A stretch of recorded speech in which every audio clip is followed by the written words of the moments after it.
እንዴት ከረማችሁ? ሰላም ነው? መልካም። በቅርቡ ከተለያየ የማህበረሰብ ክፍል ጋር በጋራ የምናደርገው ውይይት ስለሚበተን ሰብሰብ ብሎ ዋና ዋና ሴክተሮች ያላቸውን ኮንሰርን ብናዳምጥ ለሚቀጥለው ዓመት እቅድ ግብዓት ብናደርግ ብለን በወሰነው መሰረት ከታች ጀምሮ ውይይት ስታደርጉ ቆይታችኋል። ውይይታችን በጣም ፍሬያማ እንዲሆን የትምህርት ሴክተርን፣ መምህራንን፣ ተማሪዎችን፣ የትምህርት ማህበረሰብን፣ ፖሊሲን ጨምሮ የሚመለከቱ ጉዳዮች ዋናውን ላይን ሼር ቢወስዱ ሌሎች ጉዳዮች አይነሱ ለማለት ሳይሆን ፎከስ ሆነን በትምህርት ጉዳይ ብንወያይ ደግሞ የትምህርት ጉዳይ ብዙ ነገር ይነካል። ወደ 30 ሚሊዮን የሚጠጋ ማህበረሰብ ስላለ ውይይቱ ፍሬያማ መሆን አለበት። የመምህራን ውይይት ደግሞ ለሌሎች ውይይቶችም አርአያ መሆን አለበት። በዚሁ ስፕሪት ነፃ ሆናችሁ ግን አጭር ፕሪሳይስ ኮስችን እንደምትሉት ማለት ነው የሚገባ ያልተደጋገመ እና ዋናውን ጉዳይ ሚስ እንዳናደርግ የሚያደርግ ውይይት እንዲሆን አስቀድሜ ላሳስብ እወዳለሁ። እንደ ሰማሁት ከሆነ ጥቂት ሰዎች እስካሁን የነበረውን ውይይት የመምህራንን ጥያቄ የተደራጀ ጥያቄ ያዘጋጁ ሰዎች አሉ ይባላል። ቅድሚያ እነሱን እንስማና እነሱ ያጎደሉት ነገር ካለ በትክክል ያልገለጹት ጉዳይ ደግሞ ካለ እናንተ ታክላላችሁ። ይሄ ውይይት ግን እዚህ አዳራሽ ያለን ሰዎች ብቻ አይደለም። በብዙ መቶ ሺህ የሚቆጠሩ መምህራን ከዚህ መድረክ ከዚህ ውይይት ጥያቄያቸው እንዲነሳ ሐሳባቸው እንዲነሳ እዚህ እንዳሉ ማሰብ ስለሚፈልጉ እዚህ ያለንን ሰዎች ብቻ ሳይሆን አጠቃላይ ማህበረሰቡን ታሳቢ ያደረገ ውይይት እንዲሆን ተስፋ አደርጋለሁ። በዚሁ አግባብ አስቀድሜ የተደራጀ ጥያቄ ላላቸው ሰዎች ከሰጠው በኋላ እነሱ ባጎደሉት ደግሞ እናንተ ብትሞሉ ይሻላል የሚል ሐሳብ ነው ያለኝ። ክቡር ጠቅላይ ሚኒስትር ካለው ውድ ጊዜ ቀንሰው የመምህራንን ጥያቄና አስተያየት ሰምተው ምላሽ ለመስጠት በመምጣቱ በመላው የኢትዮጵያ መምህራን ስም ላመስግኖት ፈልጋለሁ። በመቀጠል ትናንት ባየናቸው የልማት ስራዎች ስኬት ለሰጡት አመራርና በአዲስ አበባ ከተማ ደረጃ በከተማ አስተዳደሩ የተከናወኑ ድንቅ ስራዎች የከተማውን ከንቲባ አዳነች አቤቤ ከፍ አድርገን ከእርሶ ጋር እናመሰግናለን። ከተማ አስተዳደሩ ለመምህራን በተለይ የሰጠው ትኩረት ለሌሎችም ምሳሌ ይሆናል ከሚል ለርሶም እሳቸውም ቤቱ እንዲያመሰግንልኝ እንዲያጨበጭብልኝ ያያችሁት ስለሆነ ከዚህ ቀጥሎ ሰሞኑን ከታች ጀምሮ ሲወያይ ነበር መምህሩ። እኛም አንድ ቀን ሙሉ ወስደን ስንወያይበት ነው የነበረው። 6 ጉዳዮችን ለይተናል። ግን እኔ ሁለቱ ላይ ብቻ አተኩሬ ለማንሳት እፈልጋለሁ። የመጀመሪያው ያው ከአመጣጥም ከምን እንደሚጀምር ገምታለሁ። ክቡር ጠቅላይ ሚኒስትር የደሞዝ ጥቅማ ጥቅምና ምጣኔ ሀብታዊ ጉዳዮችን የሚመለከት ነው። ስለዚህ ዘርዘር አድርጌ ለማቅረብ ያህል የሙያውን ክብር የሚመጥን የኑሮ ውድነቱን መቋቋም የሚያስችል የመምህራን ማህበር ያሳተፈና በጥናት ላይ የተመሰረተ ደሞዝ ጭማሪም ሳይሆን ማስተካከያ ከወቅቱ ሁኔታ ጋር የሚል አንዱ በጣም በስፋት ሁሉም በሚባል ደረጃ ያነሱት ጉዳይ ነው። በከፍተኛ ትምህርትም በአጠቃላይ ትምህርትም በነገራችን ላይ እዚህ ተሰባሰብነው ከከፍተኛ ትምህርትና ከአጠቃላይ ትምህርት የመጣን መምህራን ነን። ሌላው ከመኖሪያ ቤት መስሪያ ቦታ ጋር የሚያያዝ ነው። እዚህ ጋር በተለይ የዩኒቨርሲቲ መምህራን ተደጋጋሚ ሲነሳ የነበረ እርሶም የሚገነዘቡት አቅጣጫ የሰጡት የሚመስለኝ ግን በብዙ ቦታ ተግባራዊ ያልተደረገ ጉዳይ አለ። ከቀረጥ ነፃ አገልግሎት ጥያቄ ተነስተዋል። ከትርፍ ሰዓት ክፍያ ጋር ተያይዞ የተነሱ ጥያቄዎች አሉ። ከነፃ ሕክምና ጋርም እንደውም ጡረታ ስንወጣ መምህራን ከደሞዛችን ጋር ቢሆን የሚል ጠንከር ያለ ጥያቄ ቀርቧል። ከፍተኛ ትምህርት መምህራን የደረጃ እድገት አላቸው፣ ግን እነሱን ተጠቃሚ በሚያደርግ አግባብ የሚታይበት ሁኔታ እነዚህ ጠቅለል ተብሎ የተነሳ ጉዳይ ነው። ቢሆን ተብሎ የተነሳው የታክስ ጣሪያ ቢታይልን ዝቅ ቢደረግ የሚል ነው። በዝቅተኛ ወለድ ብድር ማግኘት ብንችል፣ እስካሁን ያልተፈቀደ የዩኒቨርሲቲ መምህራን ቅድም እንደጠቀስኩት መኖሪያ ቤት ጋር ተያይዘው ያለው የትርፍ ሰዓት ክፍያዎች መሻሻያ የተወሰነ መሻሻያ ተደርጓል። ግን ወቅቱን ያገናዘበ ሁኔታ በሆነ ሁኔታ ቢሻሻልና እሱም ከታክስ ነጻ ቢደረግ የሚል ነው። የቤት አበል ድጎማ ነው የሚከፈለው፣ ሙሉ የቤት ክፍያ አይደለም። ከዛች ድጎማም ቀረጥ ትቀነሳለችና እሷም ብትነሳ የሚል ጠንከር ያለ ሀሳብ ቀርቧል። በአጠቃላይ በሁሉም ደረጃ የጎንዮሽ እርከን ጭማሪ ከቅድመ መደበኛ እስከ አጠቃላይ ትምህርት እንደምናውቀው የጎንዮሽ እርከን ጭማሪ ሰንጠረዥ ሲወጣ ሁለት ዓመት ብሎ ይሄዳል። ግን ምንም ወደ ጎንዮሽ ከቆመ ወደ 10 ምናምን ዓመት ሆኖታል ከ94 ዓመት ወዲህ። እሱም ጠንከር ያለ ጥያቄ አለ። ምክንያቱም ሁሉንም አንድ ቦታ ጠቅልሎ ያስቀመጠ አገልግሎት መሰረት ያደረገ አሰራር ውስጥ ነው ያለ ነውና ማለት ነው። የመምህራን ማትጊያ ስርዓት ፓኬጅ እንዲዘጋጅ በጥናት ላይ የተመሰረተ ለማለት ያህል ነው። ሴክተራችን ብዙ ጊዜ ከሲቪል ሰርቪስ መመሪያ ጋር አዋጆች፣ ደንቦች ጋር ስለሚታይ የሚመጡ ጥያቄዎችን መመለስ አልተቻለም። የመምህርነትን ሙያ ልዩ ባህሪ እንደጠቀሱት ሰፊው ማህበረሰብ ክፍል 1/3ኛውን ነው የሚይዘው የትምህርት ሴክተሩ። ያን ያገናዘበ የራሱ ከሲቪል ሰርቪስ ኮሚሽን ወጥቶ የራሱ የመምህራን ኮሚሽን ቲቸር ሰርቪስ ኮሚሽን እንዲቋቋም ይሄ እንደዚህ ዓመት ሆኖታል ጥያቄው ቀረበውና እሱ ቢታይልን ነው አንዱ። ሌላው በዚህ ስር ያነሳ ነው የመምህራን ልጆች ከትምህርት ቤት ክፍያ ነፃ የሚለው ነው። አንድ ሰው ሰርቪስ ከሚሰጥበት ተቋም ለሰርቪስ ክፍያ ማድረግ የለበትም። ስለዚህ ከመደበኛ ጀምሮ እስከ ዩኒቨርሲቲ ድረስ የመምህራን ልጆች ከትምህርት ቤት ክፍያ ወይም ከኮስት ሼሪንግ ነፃ የሚሆኑበት ሁኔታ ቢታይልን የሚል በጣም በስፋት ተነስተዋል። ሁለተኛ የማነሳው ከትምህርት ግብዓትና መሰረተ ልማት ጉዳዮች ጋር የተያያዘውን ነው። የትምህርት ግብዓትና መሰረተ ልማት እንደሚታወቀው እኛ የትምህርት መርጃ መሳሪያ ብለን የምናነሳቸው ለትምህርት ጥራት መሻሻል ከፍተኛ ሚና ይጫወታሉ። ስለዚህ ከፍተኛ ትኩረት ይሻል። ሁላችንም እንደምናውቀው በእርሶ አነሳሽነት የትምህርት ለትውልድ ንቅናቄን መሰረት አድርጎ ከፍተኛ በቢሊዮን የሚቆጠር ንቅናቄ ተደርጓል። ይሄ የተጀመረው ጥሩ ጅምር ከማዕከል ጀምሮ እስከ ትምህርት ቤት በተጠናከረ ባልተቆራረጠ ሁኔታ እንዲቀጥል በእኛም በኩል የጎ ፐብሊክ ፈንድ ኤጁኬሽን የሚል ካምፔን ዓለም አቀፍ ካምፔን አለ። እሱን ጎን ለጎን እያስከነው ነው። ይሄ ተጠናክሮ እንዲቀጥል ለማንሳት ነው። የትምህርት ግብዓት ሲሟላ የአካል ጉዳተኞች ያው በጣም ትኩረት አለ። ሞዴል የሆኑ ትምህርት ቤቶች ተገንብተዋል። በተለይ አዲስ አበባ ላይ በቅርቡ ሲመረቅ አይተናል። ባለፈው እርሶም የመረቁት እና የብሬል እነሱን ታሳቢ ያደረገ ግንባታዎች አሁንም መሻሻያዎች ቢኖሩም ክፍተቶች አሉ። የምልክት ቋንቋ እነዚህን ከግንዛቤ ያስገባ እሱም ቢታይ ግብዓት ከማሟላት አኳያ ለማለት ነው። ከአትራፊ ድርጅቶች እና ኢንቨስተሮች በብዙ ሀገሮች እንደተለመደው ለትምህርት ፈንድ ያደርጋሉ፣ ይሰጣሉ። ኢንቨስተሮች እዚህ ሀገር ለትምህርት መክፈል አለባቸው። ታክስ ሊሆን ይችላል። የሆነ መመሪያ ጠንከር ያለ ነገር ቢወጣ ፍላጎት አለን። ምክንያቱም ፋይናንስ በጨመረ ቁጥር ጥራትን ለማሻሻል በጣም ጠቃሚ መሆኑን ሁሉም ስለሚገነዘብ ማለት ነው። ዘርፉን በቴክኖሎጂ መደገፍ ያው ጊዜው በጣም ቴክኖሎጂ ጋር ታይቷል። ትናንትም ጎብኝተናል የአንድ መሶብ አገልግሎት። እዛ ላይ አንድ ጥሩ ነገር ያየነው የቴክኖሎጂ ኮምፒውተር መክፈት የማይችሉ ታላላቅ ሰዎች በእድሜ የገፉ ሊኖሩ ይችላሉ። እነሱም ጭምር ለማስተናገድ ስርዓት የዘረጋ ነው። በነገራችን ላይ እሱ ጥሩ ነው።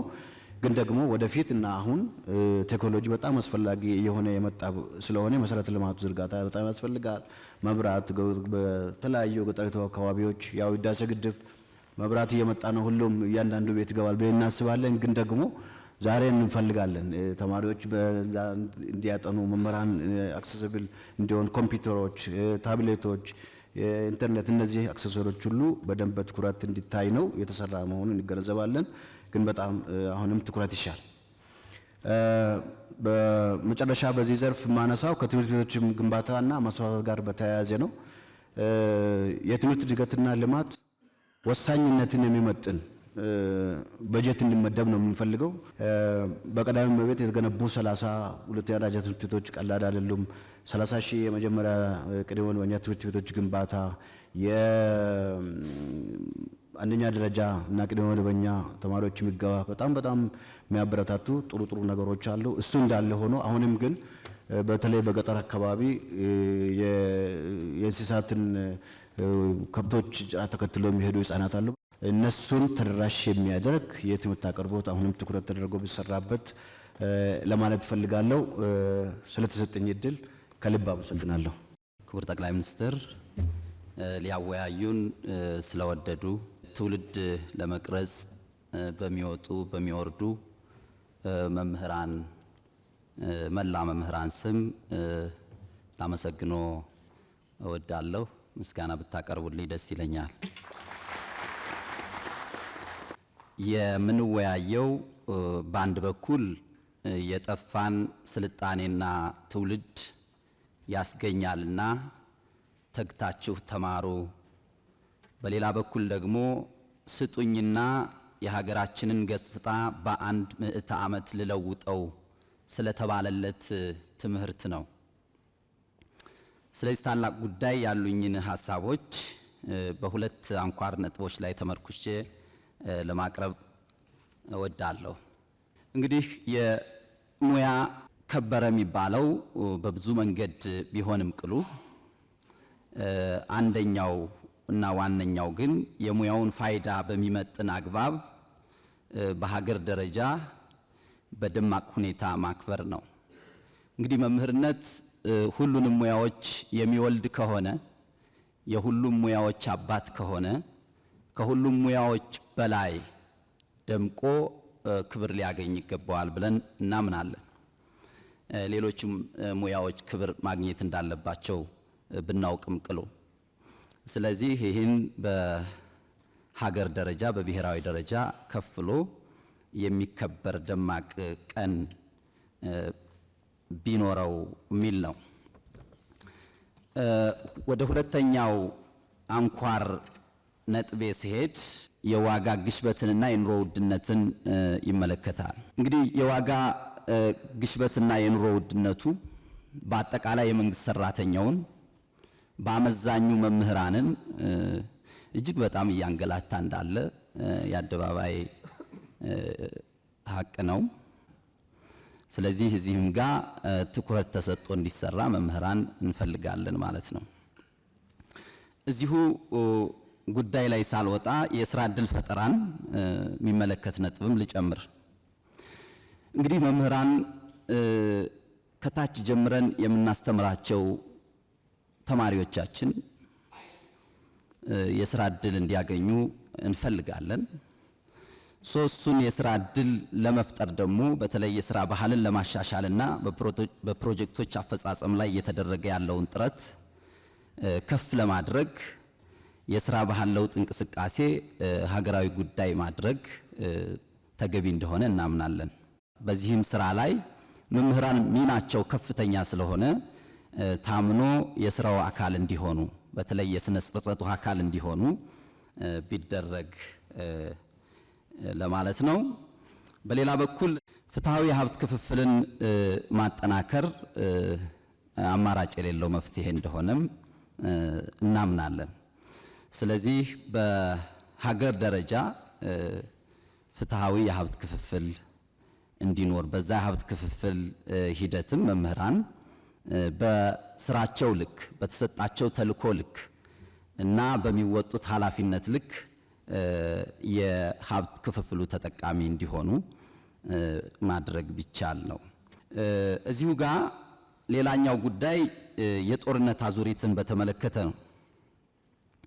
እንግዲህ ሀገራችን ኢትዮጵያ ከጦርነት አዙሪት እንድትወጣ ፍላጎቶችን ወይም ጥያቄዎችን በሰለጠነ መንገድ በፖለቲካዊ ውይይትና ድርድር መፍታት እንዳለብን ተደጋጋሚ ጥያቄዎች ይነሳሉ፣ እንሰማለን፣ በመገናኛ ብዙሃን እንሰማለን፣ እኛም እንናገራለን። ነገር ግን ጦርነቱ ላይ እንደ ጨከነው ሁሉ የትኛውም ወገን ጦርነት ላይ የገባ የትኛውም ወገን ጦርነቱ ላይ የጨከነውን ያህል ሰላሙ ላይ መጨከን አለበት። ጦርነቱ ላይ የጨከነውን ያህል ብቻ ሳይሆን ጦርነቱን ምንድነው ለማካሄድ ከጨከነበት በላይ ለሰላም መጨከን አለበት ብለን እናስባለን እኛ መምህራን። እና የሀገራችን ሰዎች ቀደምቶቹ እንዲህ ይላሉ አሉ፣ ህዝብንና ሀገርን የትኛውም እብሪተኛ እንዳያጠቃ ብትሽቱ ጥርሳችሁን ነክሳችሁ ችላችሁ የእርቅንና የመዋሃድን መንገድ ምረጡ ነው። ስለዚህ መምህራንን ያሳተፈ የእውነት ሀገራችን ሰላም ስለሚያስፈልጋት፣ ህዝባችን ሰላም ስለሚያስፈልገው፣ ሀገራችን ልማት ስለሚያስፈልጋት፣ ህዝባችን ሰላም ስለሚያስፈልገው የእውነት ከልብ ወደን ለመምህራን ተልኮውን የሰጠንለት ያኔ እኔ ሁሉ ነገር ሰላም ሆኗል ብዬ አስባለሁ። ግን አሁን የምንዋረደው ባስተማርናቸው ልጆቻችን ነው። ስለዚህ ይህንን እውነት ነው በአንድ ቀን ለመቀበል ሊቸግር ይችላል። ነገር ግን ይህንን ከመሞከር ወደ ኋላ ባንል የሚል ነው። በሌላ በኩል የወል ትርክትን በተመለከተ ነው ላነሳ የወደድኩት ነጥብ። እንግዲህ መምህራኑ እዚህ ያሉት እንደሚያስተምሩት የሀገር ታሪክ ስልጣኔንና ዝማኔን የሀያልነትም መሰረት ነው ብለው ያስተምሩናል መምህራን። ታሪክን ማወቅ የዓለምን ህዝብ አነዋወር ከየት ወደ የት እንደሆነ ለመገንዘብ ስለሚረዳ ነው። በሌላ በኩል ክፉውን ላለመድገም በጎውን ደግሞ በእጅጉ ለመደጋገም ነው ታሪክን የምንማረው። እርስዎ አፍ ላይ አይጠፋም፣ ይሄ በተደጋጋሚ ነው የምንሰማው።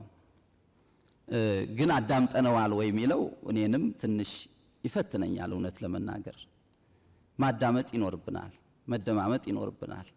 ስለዚህ ዜጎች ስራ ስራ ስራ፣ ኢንቨስትመንት ኢንቨስትመንት ኢንቨስትመንት፣ ትምህርት ትምህርት ትምህርት ትምህርት እንዲሉ የሚያስችል መሆን አለበት። ያ የወል ትርክት ሀገራቸውን የሚያፈቅሩ ሀገራቸውን የሚወዱ ልክ እርስዎ በተደጋጋሚ እንደሚሉት ለሀገራቸው የሚዋደቁ እርስ በርስ የሚዋደቁ ሳይሆን እርስ በርስ የሚጠፋፉ ሳይሆን እርስ በርስ የሚፈራረጁ ሳይሆን ሀገራቸውን የሚጠብቁ ሀገራቸውን የሚያለቡ አርበኞች እንዲሆኑ ማድረግ የሚችል በሆነ መልኩ መጻፍ ይኖርበታል ማለት ነው።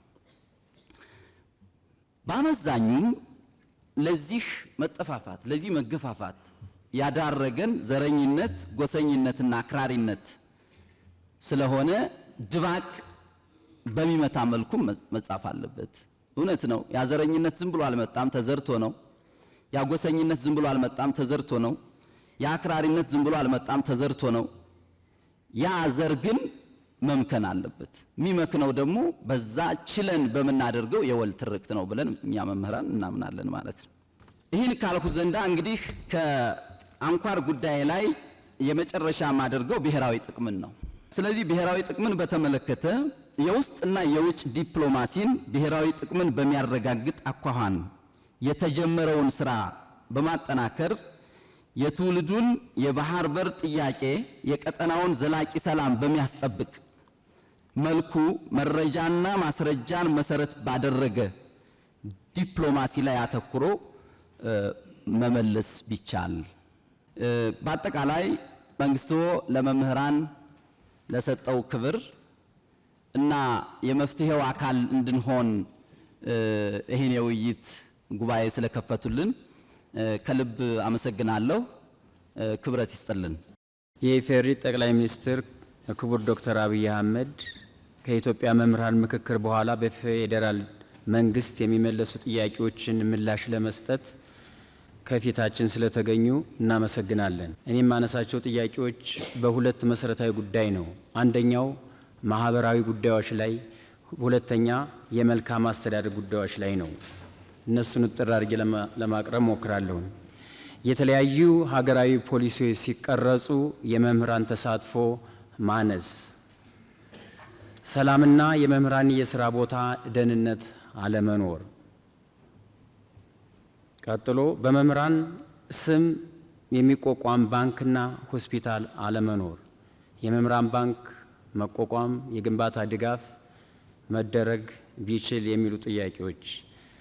በሁለተኛ ደረጃ የማነሳው ደግሞ የመልካም አስተዳደርን በተመለከተ በየደረጃው ያለው የመምህራን ማህበር ሚና ከሚሰራው አኳያ የመምህራን ማህበር በየደረጃው በሀገር አቀፍ በዩኒቨርሲቲዎች በኮሌጆች ብሎም በአጠቃላይ ትምህርት ያለው ተሳትፎ እና ኢንጌጅመንት እንዲኖረው ማዕቀፍ በፌዴራል ደረጃ ቢዘረጋና ወደፊትስ ምን ቦታ ይዞ ጥያቄዎች እንደሚመልስ ቢደረግ።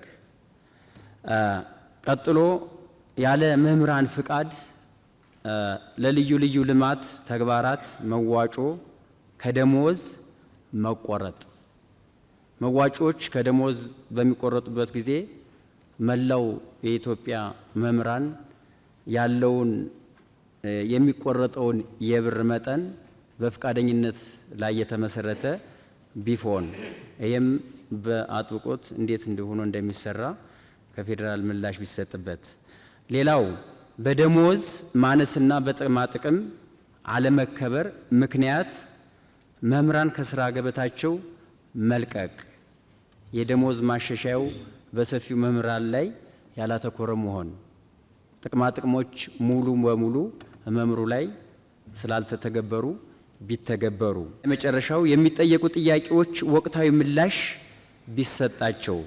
ለጥያቄዎች ወቅታዊ ምላሽ አለመሰጠት በመላው ኢትዮጵያ ያሉ መምህራኖች አጭር ምላሽ በማይሰጣቸው ጊዜ የሚሰጡት ቅሬታ በሰፊው ስለሆነ እነዚህ ነገሮች ቢታዩ የሚል ጥያቄዎች አሉ። ከሞላ ጎደል ስለተሰጠኝ እድል አመሰግናለሁ። አመሰግናለሁ። የኔ ጥያቄ መምህራንን የሚመለከት ነው። በአብዛኛው በአሁኑ ሰዓት መምህራን በአግባቡ ኑሮውን ሊመራ የሚችል አስተማማኝ ደሞዝ የላቸውም፣ የመኖሪያ ቤት የላቸውም፣ ሙያቸውም በጣም በርካታው ሰው አያከብረውም። ይህ ሁሉ ነገር ደግሞ ስንመጣ ከሕክምና፣ ከደህንነት፣ ከሞራል፣ ከቴክኖሎጂ አጠቃቀም ከዛ በተጨማሪም ደግሞ መንግስት ያወጣው ያጸደቀው የጄጄ ክፍያ በወቅቱና በሰዓቱ እየተከፈላቸው አይደለምና ይህንን ነገር መንግስት በዘላቂነት ለመፍታት ምን አስቧል? ሁለተኛው ጥያቄ ለትምህርት ቤቶች ከሚመደብ በጀት አንጻር ነው።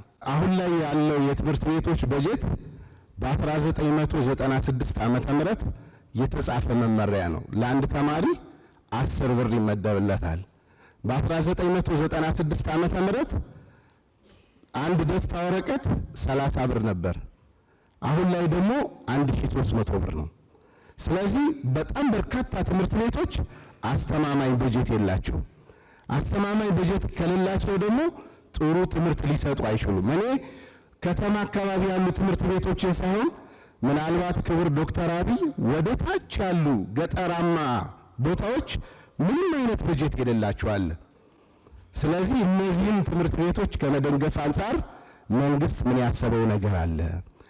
ከዚህ በተጨማሪ ከትምህርት ቤቶች ቦታ አንጻር ካርታ፣ የይዞታ ደብተር እንዲመቻችላቸው ከማድረግ አንጻር ምን የታሰበ ነገር አለ ነው ያሉት ጥያቄዎች እነዚሁ ነው። እሱን ሳላመሰግን ደግሞ መሄድ የሌለብኝ ሀሳብ ስላለ ሰዓት እንዳልበላ አንዲት ደቂቃ ሀሳቤን እገልጻለሁ። አባይ በተገቢው መንገድ እንዲገደብ፣ የበጋ መስኖ በተገቢው መንገድ ተግባራዊ ተደርጎ ኢትዮጵያ ስንዴ ኤክስፖርት እንድታደርግ፣ የኮሪደር ልማት በተገቢው መንገድ በሀገር ደረጃ እንዲስፋፋ፣ የተለያዩ ኢትዮጵያን አንድ ሊያደርጉና ሊያኮሩ የሚችሉ ጥሩ ጥሩ ስራዎችን በመስራትዎትና ቴክኖሎጂ በተገቢው መንገድ እንዲስፋፋ በማድረግዎት ምናልባት ቤቱ ክብር ቢሰጥልኝ ደስ ይለኛል። አንድ ጊዜ ታንጨበጭብልኝ ማለት ነው። ምክንያቱም እኛ ኢትዮጵያውያን መሄድ ካለብን ጥሩ ነገሮችን አፕሪሼት አድርገን መስተካከል ያለባቸውን ደግሞ ሀሳብ ሰጥተን የመፍትሄ ሀሳቦች ስንሆን መሪዎችም ይበረታሉ፣ የሚመጣውም እንደዛው ማለት ነው እና ሀሳብ ይሄ ነው። አመሰግናለሁ። እጅግ አድርጌ አመሰግናለሁ።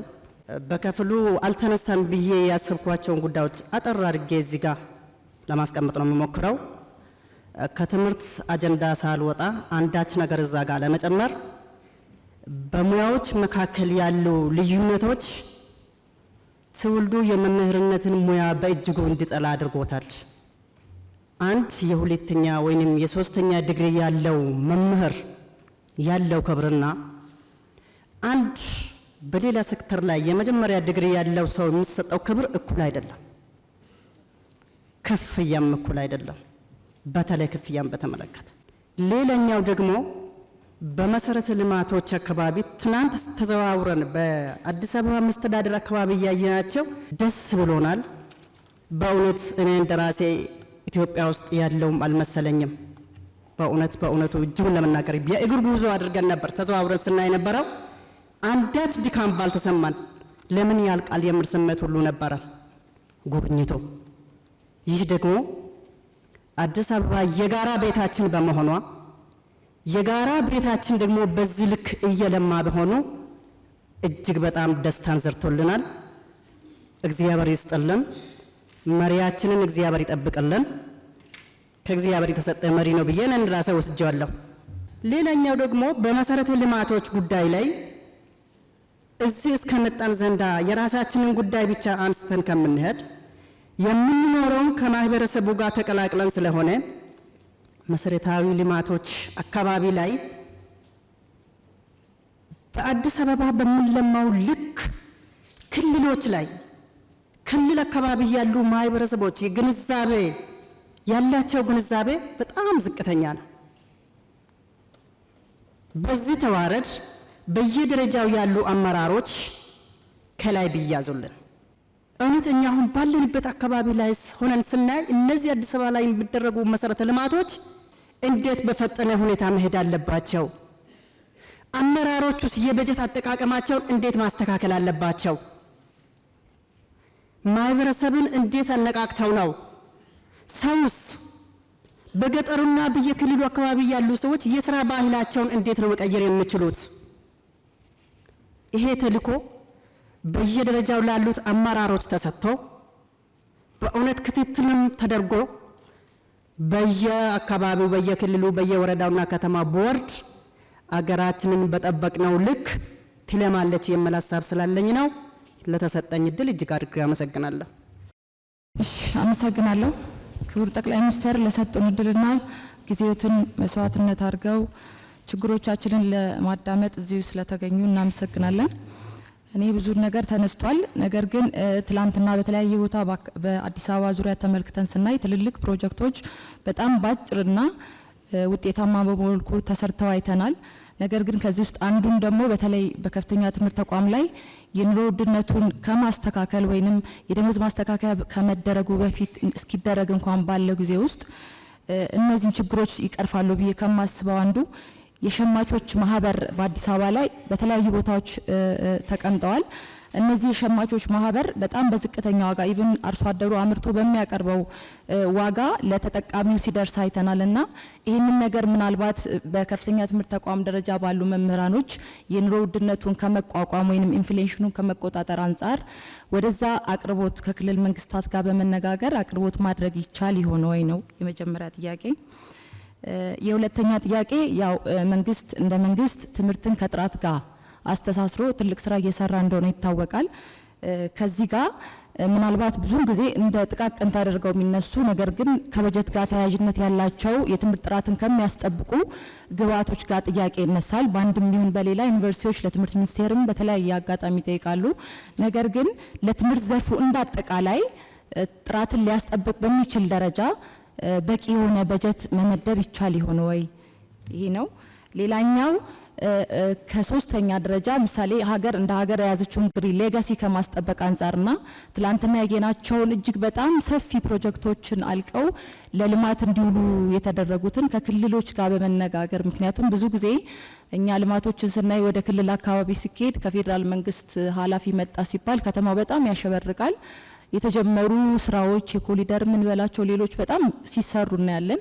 በማግስቱ ግን ሲቆሙ ነው የምናየው። ይሄ ማለት ቀጣይነት ያለው ልማት ለማምጣት ስለሚያስቸግር እንደ አዲስ አበባ ሁሉም በመላ ሀገሪቱ ያሉት የልማት አውታሮች ኃላፊነትን ተቀብለው የሚሰሩ ከቀበሌ እስከ ክልል አመራር ይህን ነገር እውነት በእናንተ ልክ ተረድተውታል ወይ? ለሀገር የሚያመጣውን ኢኮኖሚ በአጭር ጊዜ ውስጥ ይህንን ችግር ይፈታል በሚል ደረጃ ተረድተውታል ወይ በሚል ጥያቄ ስለሚያስነሳ እነዚህ ነገሮች ፈጣን በሆነ 24/7 በሚል ትላንትና ሲገለጽልን የነበረዋልና በጣም ደስ የሚል ይሄን አክል ኮሚትድ ሆነው እየሰሩ ነው ወይ? ምናልባት ህዝቡን ጫጫታ የሚያስነሱ ነገሮች ስላሉ ነው። የኮሪደር ልማቱ እናንተ ባላችሁ ልክ ተረድተውታል ወይ? በዛ ልክ አብረው ጠንክረው እንዲሰሩ ከእናንተ ልክ እንትኑ ቢኖራቸው ብዬ ነው። አመሰግናለሁ። ስለተሰጠኝ እድል አመሰግናለሁ። ሊያናገሩን ፈቃደኛ ስለሆኑ በጣም እናከብራለን። ከዛ በመቀጠል በዩኒቨርሲቲ ደረጃ ከቦንጋ ዩኒቨርሲቲ ነው የመጣውኝ። በዛ ደረጃ ያለው ከዩኒቨርሲቲ ደረጃ ያሉ ነገሮች ትንሽ የላንሳና በተለይ ከቦርድ ጋር የተያዙ ነገሮችን እናቅርብ። ቦርድ ዩኒቨርሲቲውን አያውቀውም። ለምሳሌ ቦንጋ ዩኒቨርሲቲ በ7 ዓመት አንድ ቀን ቦርድ አነጋግሮት አያውቅም መምህሩን። ያ ኃላፊነት የለውም ወይ ማለት ተባብሮ ለመስራት እስከሆነ የትምህርትን ጥራት ለማምጣት እስከሆነ ድረስ ለምን እንደዚህ አይነት ነገሮች አይሰሩም? እንደዚህ አይነት ነገሮች መስተካከል አለባቸው። ሌላ ደግሞ ከባጀት አመዳደብ 60 25 15 የሚባሉ አሉ። ከምርምር ጋር ከአካዳሚክ ጋር የተያዙ ነገሮች ዩኒቨርሲቲ ውስጥ በጣም እየቀሩ የመጡበት ሁኔታ አለ። ጠቅላላ ዩኒቨርሲቲዎች ወደ ፕሮጀክት፣ ወደ ህንፃ፣ ወደ ተለያዩ ነገሮች እየመጡ ያሉበት ሁኔታ ስላለ እሱ ነገር ቢስተካከል። አመሰግናለሁ። ለተሰጠኝ እድል በጣም ላመሰግኖት እፈልጋለሁ። ጊዜ ለመጠቀም ቀጥታ ወደ ጥያቄ መግባት እፈልጋለሁ። ከለውጡ ጋር በተገናኘ በግሪጎሪያን ካላንደር በ2018 ኤጁኬሽን ሮድ ማፕ በ2023 ጠቅላላ የስርዓተ ትምህርት ለውጥ መደረጉን እናውቃለን። ሆኖም ግን ይህ ስርዓት ለውጥ ለሀገር በቀል ቋንቋዎች ትክክለኛ ትኩረት የሰጠ አይመስለኝም። ይህንን በመረጃ ለማስደገፍ የኛ ልጆች ከ9ኛ እስከ 11ኛ በሳምንት አንድ ቀን ብቻ ይማራሉ፣ ኦሮምኛና አማርኛ።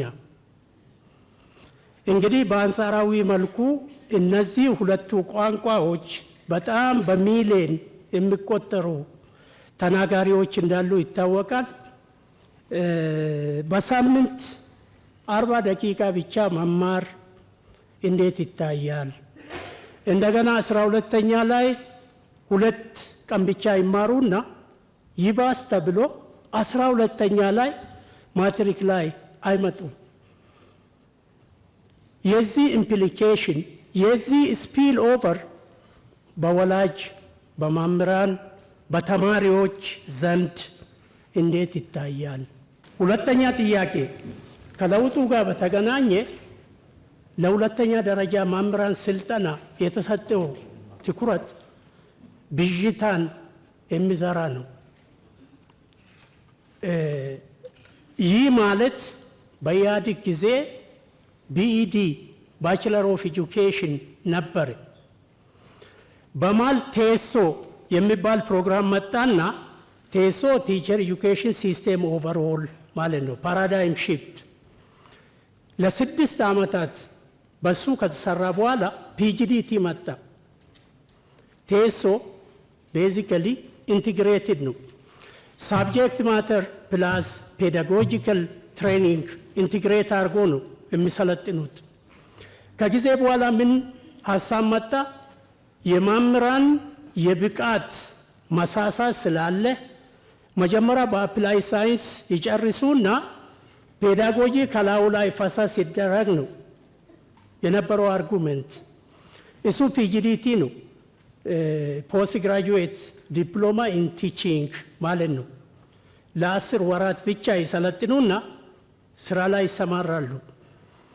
ይሄም ጥራት ሊያመጣ አልቻለም። አሁን ጭራሽ ይባስ ተብሎ ከተሳሳትኩ ይታረማለሁ።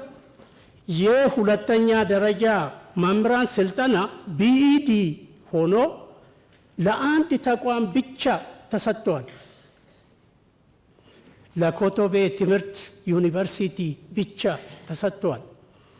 ይሄ ከቨሬጁን ይሸከማል ወይ? የመጨረሻው ጥያቄ ኢትዮጵያ የምትከተለው ዩኒቲ ኢን ዳይቨርሲቲ ነው። ይሄንን የሚደግፍ ትምህርት ቤት ውስጥ ሲሰጥ አይታይም። ከዩኒቨርሲቲ ቢጀምር ዩኒቨርሲቲ የሚመጡ ልጆች የተለያየ ባክግራውንድ ይዞ ነው ወደ ካምፓስ የሚቀላቀሉት። የመቻቻል አብሮ የመኖር በሌላ ሰው ጫማ ራሱን አስቀምጦ ሰው እንዲያስብ የሚያግዝ ኮርስ ለምን አይሰጥም? ፕሪሞርዲያሊዝም፣ ኢንስትሩሜንታሊዝም፣ ኮንስትራክሽኒዝም ይህንም በስርዓቱ የሚያስጨብጥ የእኛ ህዝብ እኮ ይቅርታ ይደረግልኝና ለሰላም እጦት የግንዛቤ ማነስ ብዬ አስባለሁ። እኔ ኢትኒሲቲን ከደም ጋር የማገናኘት ችግር አለ ኢትዮጵያ ውስጥ።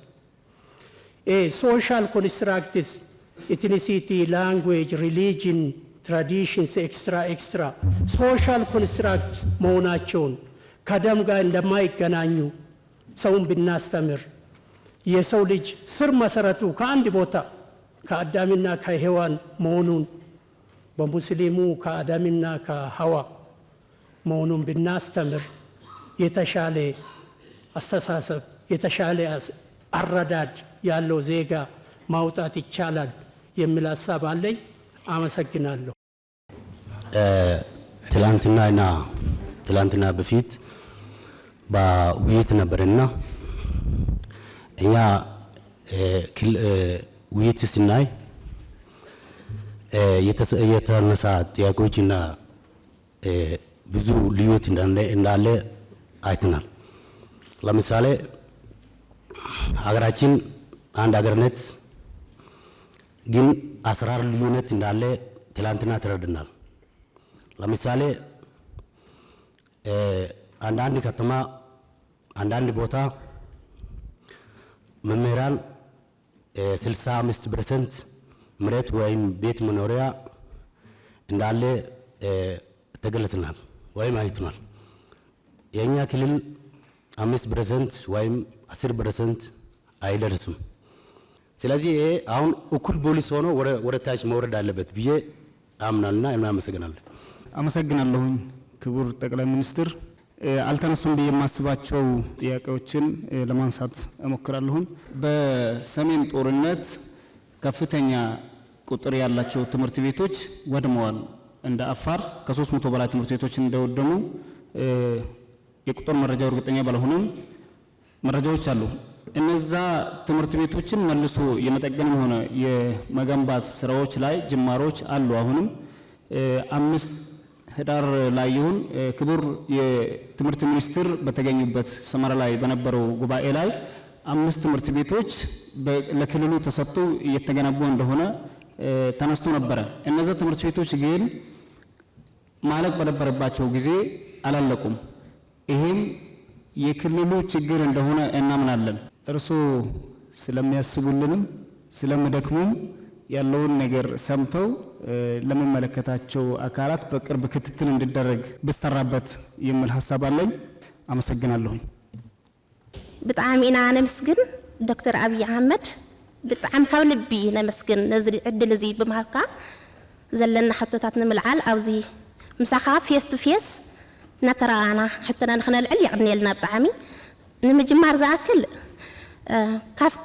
ካብ ዝተፈላለየ ክልላት ኣብዚ ተኣኪብና ምርካብና ብጣዕሚ ደስ ዝብል ብጣዕሚ ተሓጊሰ ይቅድነልና። ስለዚ ኣነ ከልዕሎ ዝደሊ ሕቶ ናይ 17 ወርሒ ደመወዝ ስለዘይተኸፈልና ብጣዕሚ ኣብ ከይዲ ምምሃር ምስትምሃር ጽልዋ ይፈጥረልና ኣሎ። እዚኣ ሓፂር እዋን ንክትምልሰልና እየ ዝደሊ። ቴንክ ዩ ቨሪ ማች። በርከት ያሉ ጉዳዮች ተነስተዋል። መምህራን ጋር ለመወያየት እድል ማግኘት መመካከር በረከት ነው። it's a blessing እንደ ውለታ የሚታይ ሳይሆን እንደ ከፍተኛ ጥቅም የማያው ጉዳይ ነው። እናንተ ጋር ስወያይ በእናንተ ውስጥ ወጣቶች፣ ሴቶች፣ እናቶች፣ አርሶ አደሮች በአገሪቱ ጫፍ ጫፍ ያሉ ማህበረሰቦች ምን ስሜት እንዳላቸው ምን ውስጥ እንዳሉ ለመገንዘብ ያግዛል። አንድ ዞን ከመሄድ አንድ ክልል ከመሄድ እናንተን ማግኘት ብዙ ትምህርት ይገኝበታል። በዚህም ምክንያት ይሄ መጀመሪያ አይደለም። መምህራን ሳወያይ የመጀመሪያ አይደለም። መጀመሪያ 2000 ገደማ ከሃይ ስኩልም ከዩኒቨርሲቲም ተቀላቅለው አይ ተደባለቅን ሲባል ደግሞ ሃይ ስኩል ለብቻ ዩኒቨርሲቲ ለብቻ ዩኒቨርሲቲ ፕሬዝዳንቶች ለብቻ አወያይቼ አውቃለሁ እና አዲስ አይደለም። ከዚህ ቀደምም ተምሬበታለሁ። ዛሬም ብዙ ነገር አይቼበታለሁ። ወደፊትም እድል ካገኘን እንዲሁ እየተመካከር እየተወያየን እንሄዳለን። ማስረሻ የሚባል መምህር ነበረኝ፣ የማትስ መምህር። ሁልጊዜ ለርኒንግ ባይ ኢንኳየሪ ይላል። ለማወቅ ከፈለክ ጠይቅ ይላል እና መምህራን የሚያራክስ መምህራንን ዝቅ የሚያደርግ አስተሳሰብ እኛ አካባቢ የለም። ሌላ ቦታ ፈልጉት። በጣም ነው የምናከብራችሁ፣ አስፈላጊ እንደሆናችሁ እናምናለን። በኔ ልክ እናንተንም ወታደርንም በፓርላማ ሬኮግናይዝ ያደረገ መንግስት ያለ አይመስለኝም። ያን የማደርግበት ምክንያት ከልቤ ስለማምንበት ነው። መምህራን ሚናቸው ከፍተኛ ነው ብዬ ስለማምን እና አሁንም ውይይት የመጣችሁት ለይስሙላ አይደለም። እያንዳንዷ ፖይንት ተለቅማ እንዴት አድርገን እንደምንሰራባት ለማየት ነው። የሰው ልጅ ፍላጎት እኮ አይሞላም። ደሞዝ ቢጨመር ቤት ቢሰራ ሰው ነን። ፍላጎታችን እያደገ ነው የሚሄደው። ከዘመን ጋር ለማደግ መጓጓትም ተገቢ ነገር ነው። ትናንትና 100 ብር ነውና አሁንም 100 ብር አይባልም። ማንኛውም የሰው ልጅ ህይወት እየተቀየረ ይሄዳል። ለዚህ ነው ፋክት ላይ ባላንስ እያደረጉ መሄድ ኢምፖርታንት የሚሆነው። በደንብ ስለምትደመጡ ከናንተ ጋር ፖለቲካሊ ባያዝ ወይም በሆነ ሰፈር ባያዝ ሳትሆኑ እውነተኛ ጉዳይ ካላመጣችሁ በቀር ያሳስታል። ፓርላማ ሲሆን ይገባኛል፣ አላየሁም አልሰማሁም ብሎ ቢከስ ሰው ይገባኛል። ለፌስቡክ ሲናገሩ ሰዎች ይገባኛል። የእናንተ ግን እንደዛ አልመሰለኝም እና ትንሽ ሚዛን እየጠበቁ መነጋገር ጠቃሚ ይሆናል። የእናንተ ሀሳቦች በርካታዎቹ ለፖሊሲ ግብአት ስለሚሆኑ የመጀመሪያው ሀሳቤ ያለንበትን ዘመን መረዳት ማወቅ ያስፈልጋል። ዘመን በቅጡ ካልተረዳን ዘመን ልንዋጅ አንችልም፣ ትውልድ ማስመለጥ ደግሞ አንችልም። ምን ውስጥ ነው ያለነው? የኛ አያቶች የነበሩበት ዓለም የራሱ ዓለም ነው፣ ይክፋም ይልማም። የኛ አባቶች የነበሩበት ዓለም የራሱ ዓለም ነው፣ ይክፋም ይልማም። የኛ ዓለም ሌላ ዓለም ነው። ምን ውስጥ ነው ያለነው? እንዴት እንንቃ? እንዴት እንከተል? ምንድነው ያለው ቻሌንጅ ብለን ካልተገነዘብን እንቸገራለን። እኔ የተማርኩበት ትምህርት ቤት የበሻሻ አንደኛ ደረጃ ትምህርት ቤት የተገነባው በዘማቾች ነው። ዘማች የገነባው ነው። ከዛ ፊት አልነበረም ትምህርት ቤት። አርብ አርብ እንለቀልቃለን፣ ቅዳሜና እሁድ ይደርቃል፣ ሰኞ እንማራለን። ይሄ ነበረኛ ትምህርት ቤት። በእበት እየለቀለቅን እበት አመተን ለቀልቃለን።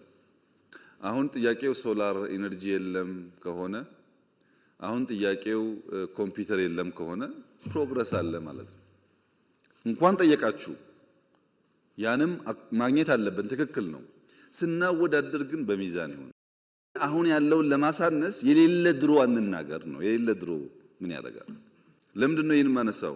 መምህራን ስለሆናችሁ፣ ሎጂክ ስለሚገባችሁ፣ እውነት ስለሚገባችሁ ነው።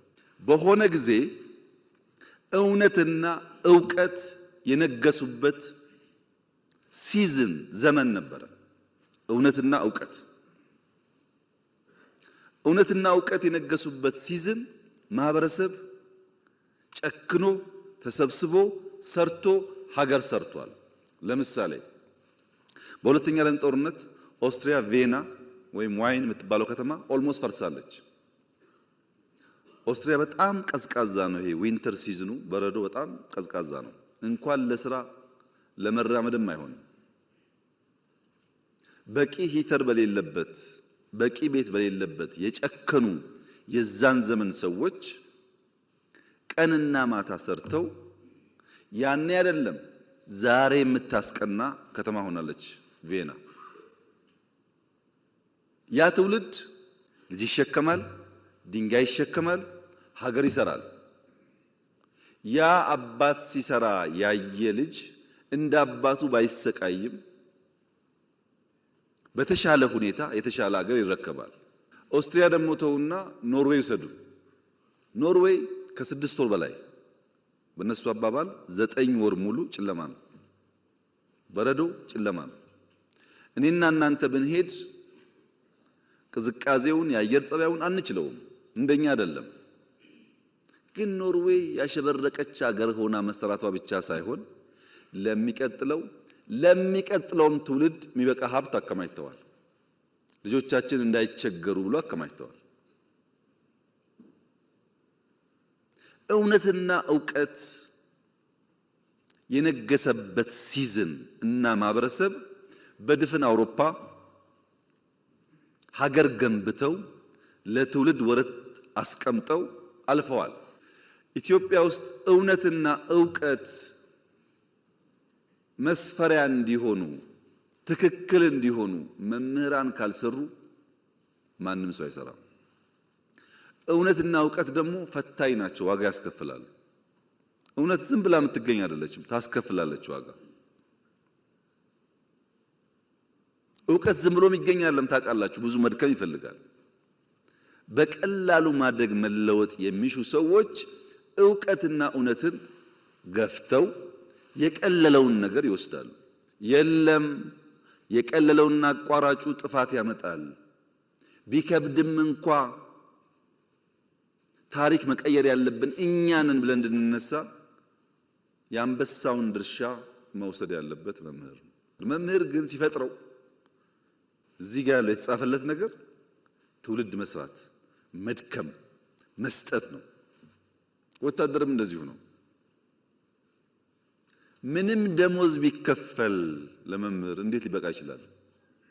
ሊበቃ እኮ አይችልም። ስራችሁ 90% መስጠት ነው። ለመኖር ብትቀበሉ እናንተ የተፈጠራችሁት 90% ለመስጠት ነው። በተለይ እንደ ኢትዮጵያ ያለ ከእውነትና ዕውቀት የራቀ ማህበረሰብ ደግሞ ሲኖር የመምህራን ሚና አብዛኛው መስጠት ነው። አሁን ያለንበት ዘመንስ ውሸትና ጩኸት የነገሰበት ነው።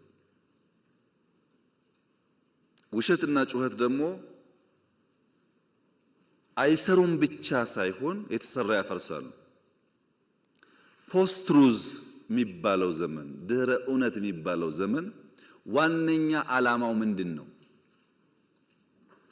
ፖስት ትሩዝ ማለት ዋነኛ ዓላማው ፐርፐዝ የሌለው ዓላማ የሌለው ከዕለት ጉርስ ከእፍታ ተሻግሮ ማሰብ ማየት የማይችል ትውልድ መፍጠር ማለት ነው። ፖስት ትሩዝ እንደሱ ነው። ውሸት ውሸት ውሸት፣ ምንም ኮንሲኩዌንሻል የሆነ ሐሳብ የለም፣ ሲኩዌንሻል የሆነ ኖሌጅ የለም፣ ሀ ተብሎ ሁ የለም። ሁሌ ሀ ነው፣ ሁሌ ጩኸት ነው። ሲሰባሰብ አንድ ግብ የሚያሳካ ነገር የለውም። ፖስት ትሩዝ ሎጂክ የቀነሰ ማለት ነው። ሪዝኒንግ የቀነሰ ማለት ነው። ፋክት የቀነሰ ማለት ነው። ኢሞሽንን ከፍ ያደረገ ማለት ነው። ምን ብናገር ነው ሞቅ ሞቅ የሚለው? በፖስት ትሩዝ ዓለም ውስጥ ኢሞሽን በገነነበት ፋክት በቀነሰበት ዓለም ውስጥ መምህራን እንኳን የፋክት ጉዳይ የሚገዳቸው ሆኖ ካልቆሙ ነገር ይበላሻል። ዕውቀት ምንድን ነው? ዕውቀት የሚባለው ዳታ ኮሌክሽን የሚባለው ጉዳይ አንደኛው ካለፈው መማር አለብን። ለምሳሌ ፖለቲከኞች ኦኬ ኃይለ ሥላሴ እንዴት ወደቁ? ደርግ እንዴት አድርጎ ነው የጣላቸው? ምን ችግር ነበረበት? ደርግ ንጉሱን ሲጥል ምንድነው ያበላሸው ነገር? እሺ ኢህአዴግ የሚባለውስ እንዴት መጥቶ ደርግን ያሸነፈው? ከዛ ያሁኑስ እንዴት መጣ? እቺን እንኳን ለመማር ዝግጁ ካልሆኑ ደርግ ያደረገውን ለመድገም ኢህአዴግ ያደረገውን ለመድገም እኛ ያደረግነውን ለመድገም ከሆነ እንዴት ይሆናል? ከታሪክ መማር ማለት ትናንት ያለፈውን ነገር በወጉ ባያስ ሳይሆኑ ጀጅመንታል ሳይሆኑ መፈተሽ ማለት ነው። ለምሳሌ ትናንት ቤተ መንግስት ጎብኝታችኋል። እኔ እዚህ ቢሮ ስመጣ ያኛውን ቤተ መንግስት ተውት፣ ይሄ ያለውበት ቦታ ምነግራችሁ 100% እውነት ነው። ከዚህ ወጣችሁ 5 ደቂቃ ወክ ብታረጉ ሽንት ቤት የምታገኙት ልክ እንደ ከተማ ውስጥ እንዳለ ቆሻሻ ቦታ እንደዛው መሄድ አትችሉም። በጣም የቆሸሸ በጣም የሚያስጠላ ግቢ ነው። ይሄንን ከሰራን በኋላ እንደምታውቁት ይሄንን ግቢ የሰራነው ለምነን ነው። ከምንም የታዝነቲንግ ቱዱ ከመንግስት በጀት ጋር እዚህ ግን 1 ሚሊዮን ሰው ነው በአመት የጎበኘው ዩኒቲ ፓርክ። ብር አገኘን። በእኛ ብር ፈረንሳዮች አገዙን፣ ፕራይቬት ሴክተር ጨመርንና ታች ደግሞ ሄደን ገነባን። ምን ገነባን? ታች ቪዲዮ አይታችሁ ከሆነ መድገም አያስፈልግም። ሰው የጠላት ገንዘብ እንኳ ቢሆን እንደዛ አድርጎ አይጥልም። እንኳን የራሱን የሀገሩን ታሪክ ተውና የጠላት እንኳ ቢሆን ከማረከ በኋላ ወልወል አድርጎ ይጠቀምበታል። ይሄ ግን የኛ ሀብት ነው። እዛ ያያችሁት ወርቅ እኮ የማንም መንግስት ወርቅ አይደለም፣ የኢትዮጵያ ወርቅ ነው። ወርቅ ይዞ የነገሰ እኮ የለም፣ ነግሶ ነው ወርቅ ያገኘው። እንዴት ሰው የራሱን ታሪክና ሀብት አቆሽሾ ይጥላል? ትክክል አይደለም። እዛ ታሪክ ውስጥ የማይመች ጉዳይ ሊኖር ይችላል፣ እንማርበታለን። ታሪክ ነው፣ አንቀይረውም። ፋሲልን ተመልከቱ። ከተሰራ 390 ዓመት ገደማ ነው። በ390 ዓመት ጊዜ ውስጥ ጣሊያን ሲመጣ መጥቶ አፍርሶት ነበር። የተወሰነ ቦታ አፍርሷል። እንዴት ለመቶ ዓመት ያንን ነገር ሳንጠግን ኖርን ብሎ መጠየቅ ሲገባው እንጠግነው ሲባል አትንኩት ነው ያለው። አሁን አይታችኋል ለውጡን። ከዛ የመጣችሁ እንደምታውቁት በየትኛው መመዘኛ እንኳን ለኢትዮጵያ ለአፍሪካም ቢሆን የሚያኮራ ነገር ነው። ምንም መጥፎ ነገር የለበት። መጠበቅ ግን አለበት። መጠበቅ አለበት። እያንዳንዱ ታሪክ ቦታ ላሊበላም ይሁን ፋሲልም ይሁን ጀጎልም ይሁን አባጅፋርም ይሁን አላላኬላም ይሁን እዚህ ያሉ ፓላሶችም ይሁኑ ይሰሩ ይጠገኑና ለትውልድ ይለፉ ያለበት ምክንያት እያንዳንዱ ውስጥ ዕውቀትና ትምህርት አለ። ሁለተኛው ዕውቀትና እውነት የሚፈልጉት ያለንበትን አውድ መገንዘብ ነው። ዘረኝነት፣ ሰፈርተኝነት፣ መንደሬነት የተንሰራፋበት ብቻ ሳይሆን እንደ ካንሰር ሴል ነው ራሱን በራሱ እያዋለደ የሚሄደው። ባይዘወይ ሰዎች ዘረኝነት ሲባል ይሄ የኦሮሞ አማራ ወይም ጉራጌ ወላይታ ይመስላችኋል? እንደዛ አይደለም። ዘረኝነት ማለት በኦሮሚያ ብትወስዱት ጅማ፣ አርሲ፣ ወለጋ የሚባል በሽታ አለ። ወለጋ ብትሄዱ ሆሮ፣ ቄለም የሚባል በሽታ አለ። ከወለጋ የመጡ ያውቁታል። ጅማ ብትሄዱ ከጌራ ከምናምን ከሊሙ የሚባል በሽታ አለ። አያልቅም። እዛም ጌራ ከተገባ በኋላም አለው። ሰው አስተሳሰቡ አመለካከቱ እየጠበበ የሰውን ክብርና ቫልዩ እያወረደ የሰው ክብርና ቫልዩ ደግሞ ሲወርድ እኔም ወርዳለሁ ብሎ የማያስብ መሆኑ ነው። አንተ ዝቅ እያረክ አንተ እያዋረድክ ልትከብር አትችልም። ግድ የለም ሰብሰብ ብለን ቋንቋ ይለያያል፣ እውነት ነው። ፍላጎት ይለያያል፣ እውነት ነው። ጾታ ይለያያል፣ እውነት ነው። ጂኦግራፊያችን ይለያያል፣ እውነት ነው። እነዚህን ተቀብለን ደግሞ አንድ የሚያደርገን በርካታ ቫልዩስ ስላሉ በእነሱ ጥላ ስር አብረን ሀገር እንስራ፣ ኤግዚስት እናድርግ። አሁን ያለው ዘመን ሰርቫይቫል በራሱ ከባድ ችግር ስለሆነ መሰብሰብ ያስፈልጋል ብሎ ማመን አለበት ሰው። ሶስተኛው ጉዳይ ግን ታሪክን ማወቅ አሁን ያለውን ችግር መገንዘብ ብቻ ሳይሆን መጪውን ዘመንም በተወሰነ ደረጃ መገንዘብና ለዛ መዘጋጀት ያስፈልጋል። ለምሳሌ ሳይንስ ሙዚየም ያያችሁት አርቲፊሻል ኢንተለጀንሱም ኤሮዳይናሚክሱም ስፔስ ላይ ያያችሁት አውሮፕላን ላይ ያያችሁት ገና የዛሬ 20 30 ዓመት ዓለም ይጠቀምባቸው ቴክኖሎጂዎች እኮ እዛ ውስጥ አሉ። ለምሳሌ ኤርባስ ገና በ2050 ነው አየር ላይ የሚውለው። እኔና እናንተ አልታደልንም። ልጆቻችን ግን እሱን እያዩ ማደግ አለባቸው። ብርቅ መሆን የለበትም።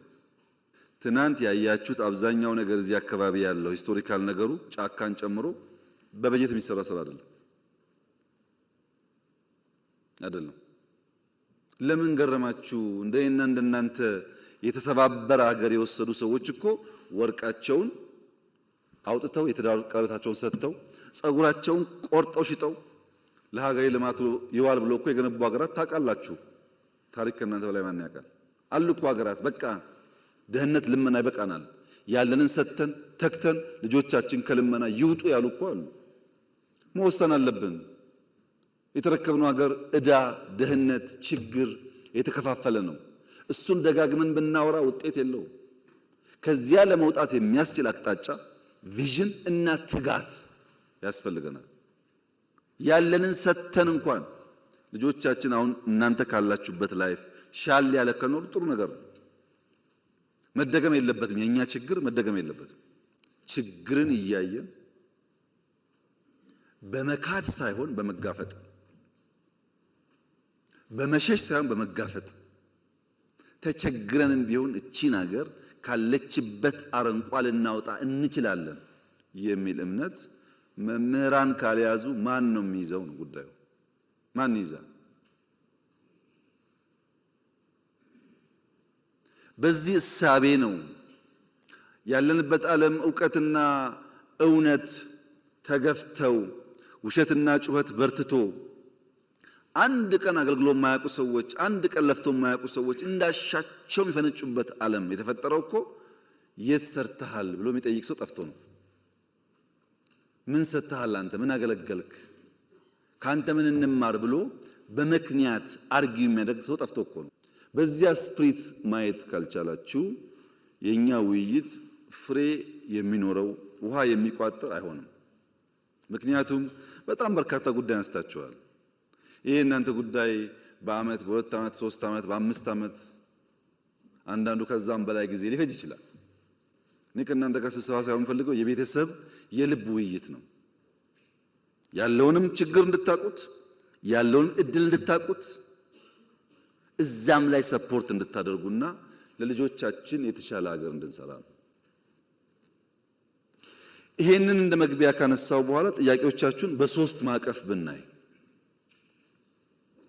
ማቀፍ ብናይ አንደኛው አጠቃላይ ከሀገሪቱ ሁኔታ ጋር ቢታይ ኢትዮጵያ ካለችበት ሁኔታ አንጻር መታየት አለበት። አንዳንዱ ጉዳይ በንጽጽር የምናነሳው ዋጋ የለውም። እኛ ካለንበት ጋር ስለማይጣጣም ዋጋ የለውም። እኛ ካለንበት ተጨባጭ ሁኔታ ጋር ግን ሲመሳከር ዛሬም ባይሆን ነገ ለመፍትሄ እንድንሰራ ያግዛል። ለምሳሌ ነፃ ሕክምና፣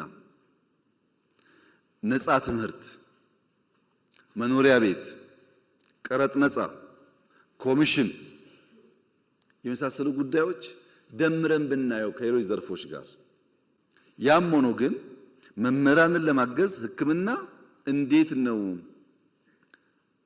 የማህበራዊ ዋስትና አስፋፍተን አንድ መምህር ሲታመም ሳይቸገር ሊታከም የሚችለው ኢኖቬቲቭ በሆነ መንገድ እንዴት እንፍታው ብለን ማሰብ አለብን። ግን ስናስብ የትምህርቱንም የወታደሩንም የጤናውንም ሌላውም ሴክተር ደምረን መሆን አለበት።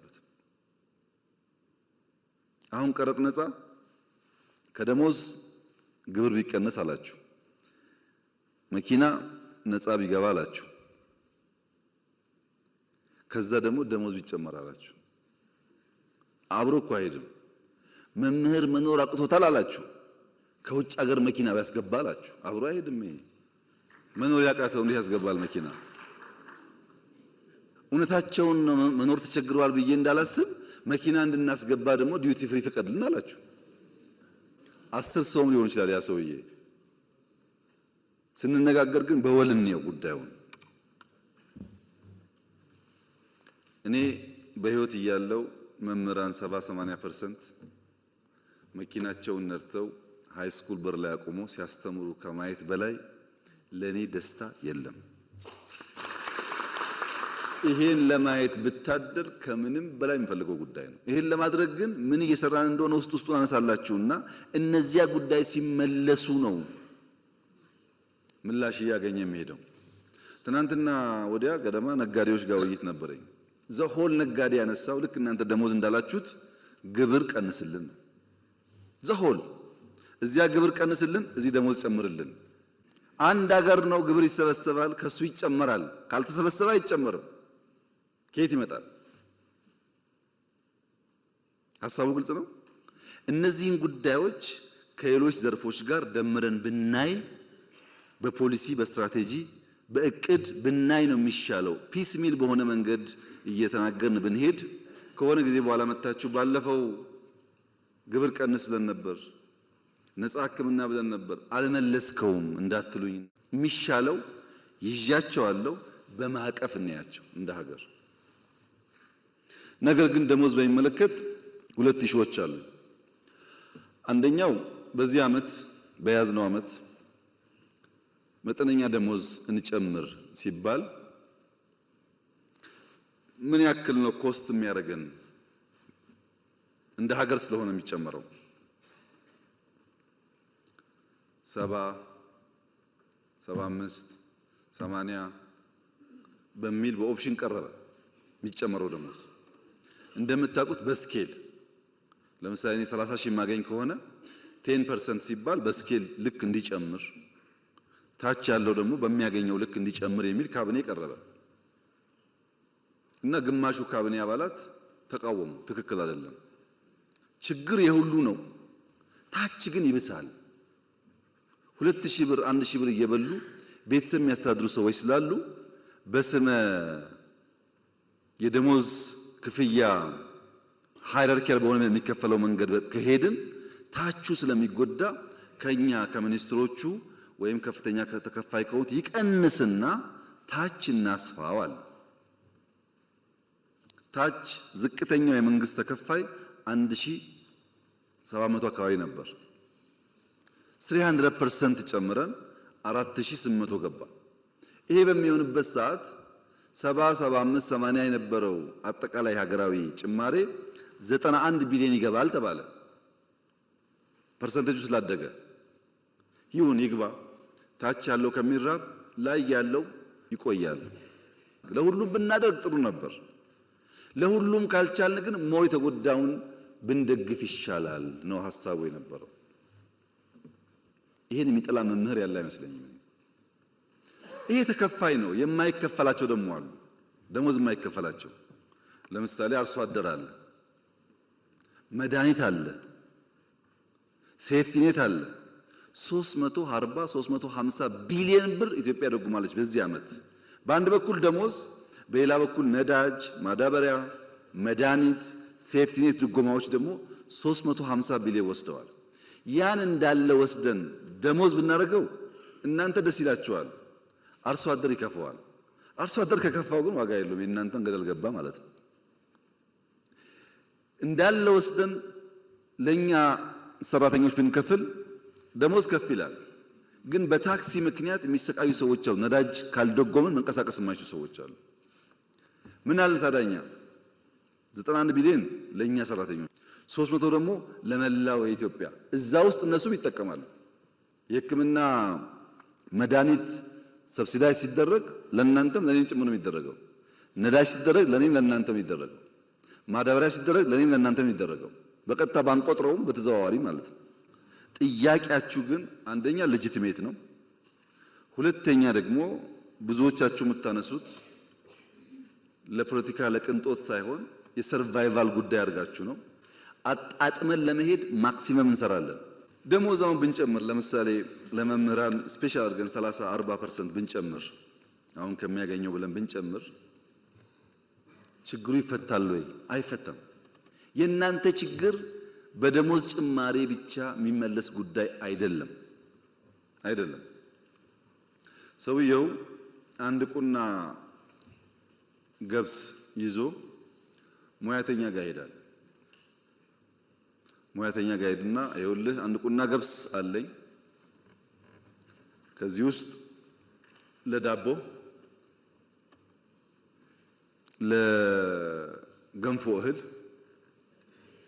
ለቆሎ፣ ለጠላ እህል ስለምፈልግ ይሄንን በዚያ መልክ አስተናርተህ ስጠኝ ይለዋል። አንድ ቁና ነው። ዳቦ አለ፣ ቆሎ አለ፣ የገንፎ እህል አለ፣ የጠላ እህል አለ። ፍላጎቱ ብዙ ነው እና ሙያተኛው ወይ ፍላጎትህን ቀንስ ወይ ገብሱን ጨምር አለው። ያለኝ ይሄ ነው እንዴት አድርጌ ልጨምር ሲለው ሁለት ምርጫ አለ። አንደኛው ምርጫ አሁን ያለ አንድ ቁና ስለሆነ ለዳቦ ብቻ ወይም ለገንፎ እህል ብቻ ላዘጋጅልህ። የለም የዳቦም የገንፎም ፈልጋለሁ ካክ ደግሞ አትብላ። አሁን ያዘውና ዘንድሮ ዝራውና በሚቀጥለው 5-6 ቁና ሲሆንልህ ያኔ ይዘውና አለው ይባላል። እናንተ ግን እንደ አዋቂ እንደ ልባም ሰው ማሰብ ያለባችሁ ጉዳይ ገበታ ላይ ያለው 3 እንጀራ ከሆነ እኛ 10 ሰዎች ከሆነ እዚሁ ገበታ ላይ ያለውን እንጀራ ነው የምንሻማው፣ 3ቷን ለ10። ልባም ሰዎች፣ ለትውልድ የሚያስቡ ሰዎች፣ በተለይ መምህራን ሲሆኑ ማሰብ ያለባቸው እንዴት ገበታው ላይ ያለውን ማድ 5፣ 6፣ 7፣ 10 እናርገው። ገበታውን እናስፋው እንጂ ያለችውን ብንሻማ እሷን ብንቀራመት እኛም በደህንነት ልጆቻችንም ከዛ የባሰ ደህንነት ይጠብቃቸዋል። ገበታ ማስፋት በምርት ነው የሚመጣው፣ በከንቱ አይመጣም። እሱ ላይ አብረን መስራት ይኖርብናል። የመጀመሪያው ማቀፍ ምንድነው? አጠቃላይ በሀገር እንየው። ነፃ ያችሁት ጉዳይ ለእናንተ ብቻ አይሆንም። በሀገር ማቀፍ እናያለን። የትምህርት ኮሚሽን የተባለው መከራ እየበላን ያለነው ተቋም ሪፎርም ለማድረግ ነው። ብዙ አይነት ሰው ነው ያለው እና ሌላ በሽታ ከምንጨምር ባሉን ተቋሞች ውስጥ ስራችን አዘምነን የመምህራን ጥያቄ ደግሞ እንደዚህ መነጋገር እስከቻልን ድረስ የማናውቀው ጉዳይ አይደለም፣ እየፈታን ብንሄድ ነው የሚሻለው በሚል ማዕቀፍ ውስጥ ብናየው። እዚያ የቀሩትሳ ሁለተኛው ማዕቀፍ አሰራራችን፣ ህጋችን፣ ስትራቴጂያችን እንፈትሽ። ትናንት በነበረን እውቀት በነበረን አንደርስታንዲንግ የሰራናቸው ጉዳዮች ያጎደሉት ጉዳይ ካለ እንፈትሽ። ለምሳሌ ከፖሊሲ ጋር አያይዞ ወንድም ያነሳቸው ጉዳዮች ባለፈው ታስታውሱ ከሆነ አማርኛ እንደ ሰብጀክት ለማትሪክ ይቀርብ ነበር ታውቃላችሁ። ይሄ ለአማርኛ ቋንቋ ተናጋሪዎች የሚያዳላ ነው፣ ሌሎች ከአማርኛ ውጭ ቋንቋ የሚናገሩ ሰዎች ተጎድተዋል ተብሎ ነው የቀረው። ጭቅጭቆ የነበረው እንደዛ ነው። አሁን ደግሞ ኦሮምኛና አማርኛን ማትሪክ ብናስገባ ወላይታ ተጎዳው አይልም ወይ? ትግራዋይ ተጎዳው አይልም ወይ? ሶማሌ አይልም ወይ? አፋር አይልም ወይ? ሁሉንስ እንችላለን ወይ? እንዴት ስናጣጥመው ማሰብ ይፈልጋል። ምክንያቱም ለሁሉ አክሽን ከሌላው ግን ጥያቄ አለ። አሁን በቅንነት ነው ወንድም ያነሳው፣ ገብቶኛል፣ ምንም ችግር የለበትም፣ ሐሳቡ ጥሩ ነው። ይሄን ግን ይሁን ብንል እዚሁ ጋር ደግሞ ያለው ሶማሌ ወንድማችን እኛስ ይላል። ወደዛ የገባን ስንሄድ ዳይቨርሲፋይድ ቋንቋ ስላለን ያዋጣናል ወይ? አንድ ቋንቋዎቹ ደግሞ እንዳይሞቱና አገር በቀል ቋንቋዎች እያደጉ ደግሞ እንዲሄዱ እንዴት እንስራበት? የሱን ኮንሰርን ለመመለስ ይሄ መፈተሽ ይፈልጋል። ዝም ብዬ አውትራይት የምናገረው ጉዳይ አይደለም። በደንብ ማየት አለብን። ከመምህራን ሙያ ብቃት ጋር፣ ስልጠና ጋር፣ ከትምህርት ፍኖተ ካርታችን ጋር፣ ስትራቴጂያችን ጋር ያነሳቸው ጉዳዮች ፍተሻ ይፈልጋሉ።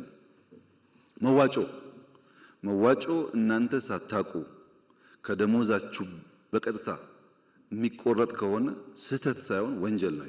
ትክክል አይደለም። እናንተን ሳያማክሩ መቁረጥ ማንም ሰው አይችልም። ደሞዝ እኮ የግል ሀብታችሁ ነው። አማክሯችሁ ናዋጣ ካላችሁ ብቻ ነው የሚደረገው። መዋጮ ግን ያስፈልጋል ወይ አያስፈልግም ያላችሁ እንደሆነ ምርጫ እናንተ ነው። ግዴታ አይደለም። እኔ በመዋጮ ነው ይሄን ግቢ የሰራሁት፣ ትናንት ሳይንስ ሙዚየም የሰራው። በጣም አብዛኛው ነገር እንደዛ ነው። እንኳን እናንተ የውጭ ሰው እያዋጣ ስለሆነ ለምን ያለን ሪሶርስ ውስን ነው። ተሻምተን ካላመጣን በቀር ስራ እንሰራም። ወንጪ፣ ጎርጎራ፣ አላላኬላ፣ ጨበራ ምናምን የሚባለው በሙሉ መዋጮ ነው። እሱ ሁሉ ይቀራል ማለት ነው። መዋጮ ግን አምነን ፈቅደን ወደን በአቅማችን ልክ የምናደርገው እንጂ በጅምላ የሚቆረጥ መሆን የለበትም። እንፈትሻለን፣ ይህንን ጉዳይ እንፈትሻለን። የፖሊሲ ውይይት ላይ መምህራን ቢሳተፉ እንፈትሻለን። ይሄን በሚመለከታችሁ ጉዳይ ላይ ለማወያየት ዝግ ነበር ወይ እስካሁን ያለው ሁኔታ ከነበረስ እንዴት እናሻሽለው ብለው እንፈትሻለን። ግን ማወቅ ያለባችሁ ነገር ህግ አውጪ፣ ህግ ተርጓሚ፣ ህግ አስፈጻሚ የሚባል ተቋማት አሉ። እዚህ ውስጥ አትሻሙ። እናንተ ቦታችሁ እሱ አይደለም። ያን አዋጅ እኔ እጄን ሳላወጣ ጸደቀ እንዳትሉ፣ አዋጅ አጽዳቂ ባለቤት ስላለ እሱ ያጽድቅ። እኔ ግን ለምን አልወያይበትም? ለምን አልመክርበትም? ሐሳብ አለኝ ስትሉ እንፈትሽ። እንዴት እንዳርገን እንደምንችል ያን ፕላትፎርም እንደምንፈጥር እኔ አሁን ቴክኖሎጂ ስላለ ቨርቹዋሊ ማድረግ ይቻላል፣ ችግር አይደለም። ብዙ ሐሳቦቻችሁ ጠቃሚ ስለሚሆን አሰራራችንን ፈትሸን ህጋችንን ፈትሸን የጎደለ ካለ እየሞላን እንሂድ። ማህበራዊ ጉዳይ ላይ የትምህርት ፖሊሲ ላይ በእንደዚህ አይነት ጉዳይ መፈተሽ ያለባቸው ህጉን፣ አሰራሩን፣ ስትራቴጂውን አይተን የማይጣረሱ ጉዳዮች ከሆኑ የምናያቸው። ይሄ የሚጨምረው የትምህርት ቋንቋ ብቻ ሳይሆን ትምህርት የምንሰጥበትን መንገድም ጭምር ነው። ለምሳሌ ጃፓን እስከ 10 ዓመቱ ድረስ ተማሪ ፈተና የሚባል ነገር የለም፣ ኤክስ እና ራይት የሚባል ነገር የለም፣ ጀጅመንት የለም። መዋለ ሕጻናት ከዛ ደግሞ ቢያንስ ከ1 እስከ 4 ሲማር ፈተና ተፈትኖ ራይት ኤክስ አይደረግም።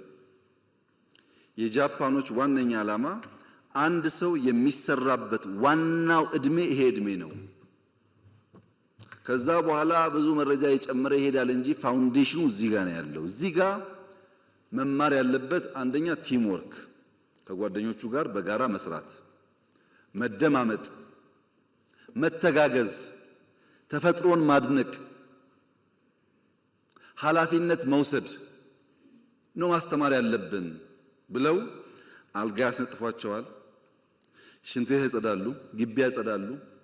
አበባ በሆነ ሰበብ አበባ ቆርጠው አንዱ ጓደኛ ለአንዱ ጓደኛ ይሰጣል። አቲቲዩድ ላይ ይሰራሉ። እና ጃፓኖች መጀመሪያ ነው መሰራት ያለበት ኤርሊ ቻይልድሁድ ላይ ስራ ያስፈልጋል። እዛ ያልተገነባ ሰው ብላሽ ነው ብለው ያምናሉ። ምን እንማራለን ከዚህ? አሁኑኑ ዛሬ እንጀምር አላችሁም፣ ግን መፈተሽ አለብን። እንፈትሽ የሚያዋጣን ከሆነ። እኛ ምን አደረግን? እንደተባለው ከ30 ሺህ በላይ መዋለ ሕጻናት ገንብተናል ባለፉት 5-6 ዓመታት። ከ30 ሺህ በላይ በዚያ ምክንያት መምህራን የቀጠርን ነው። ለምን?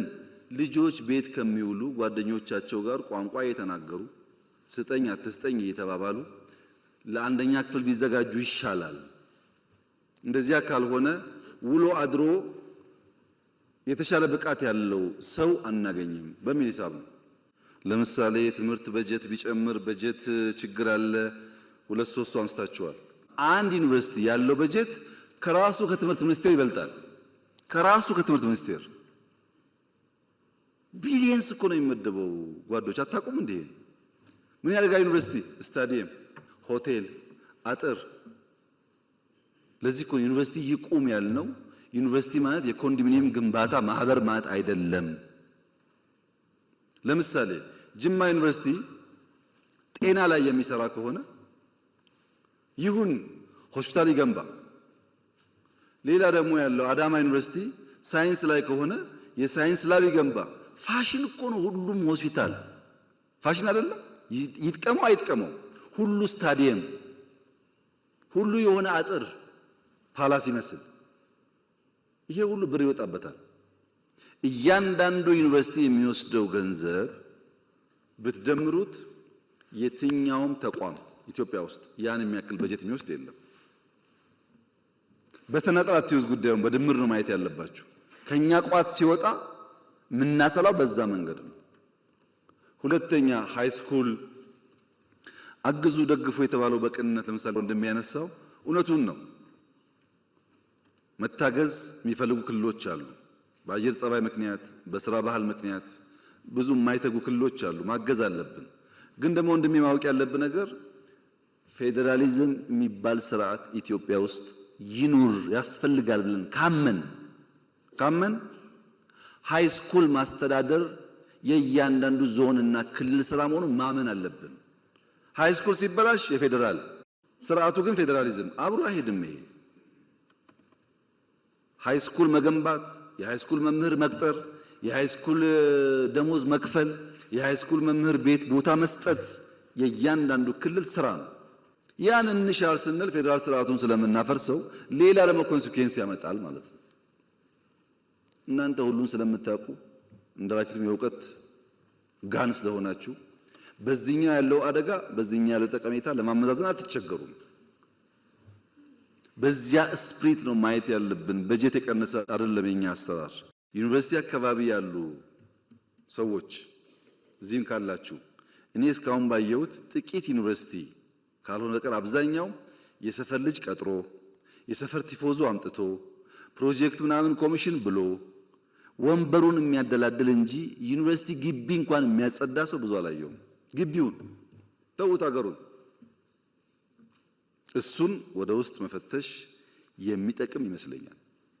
ምን እያደረግኩ ነው እኔ ብሎ ማየት ጠቃሚ ይመስለኛል። ሶስተኛው ማዕቀፍ እኛና እናንተ በጋራ ብንሰራባቸው፣ በተናጠል አይደለም በጋራ ብንሰራባቸው የሚሻሉ ጉዳዮች ደግሞ አሉ።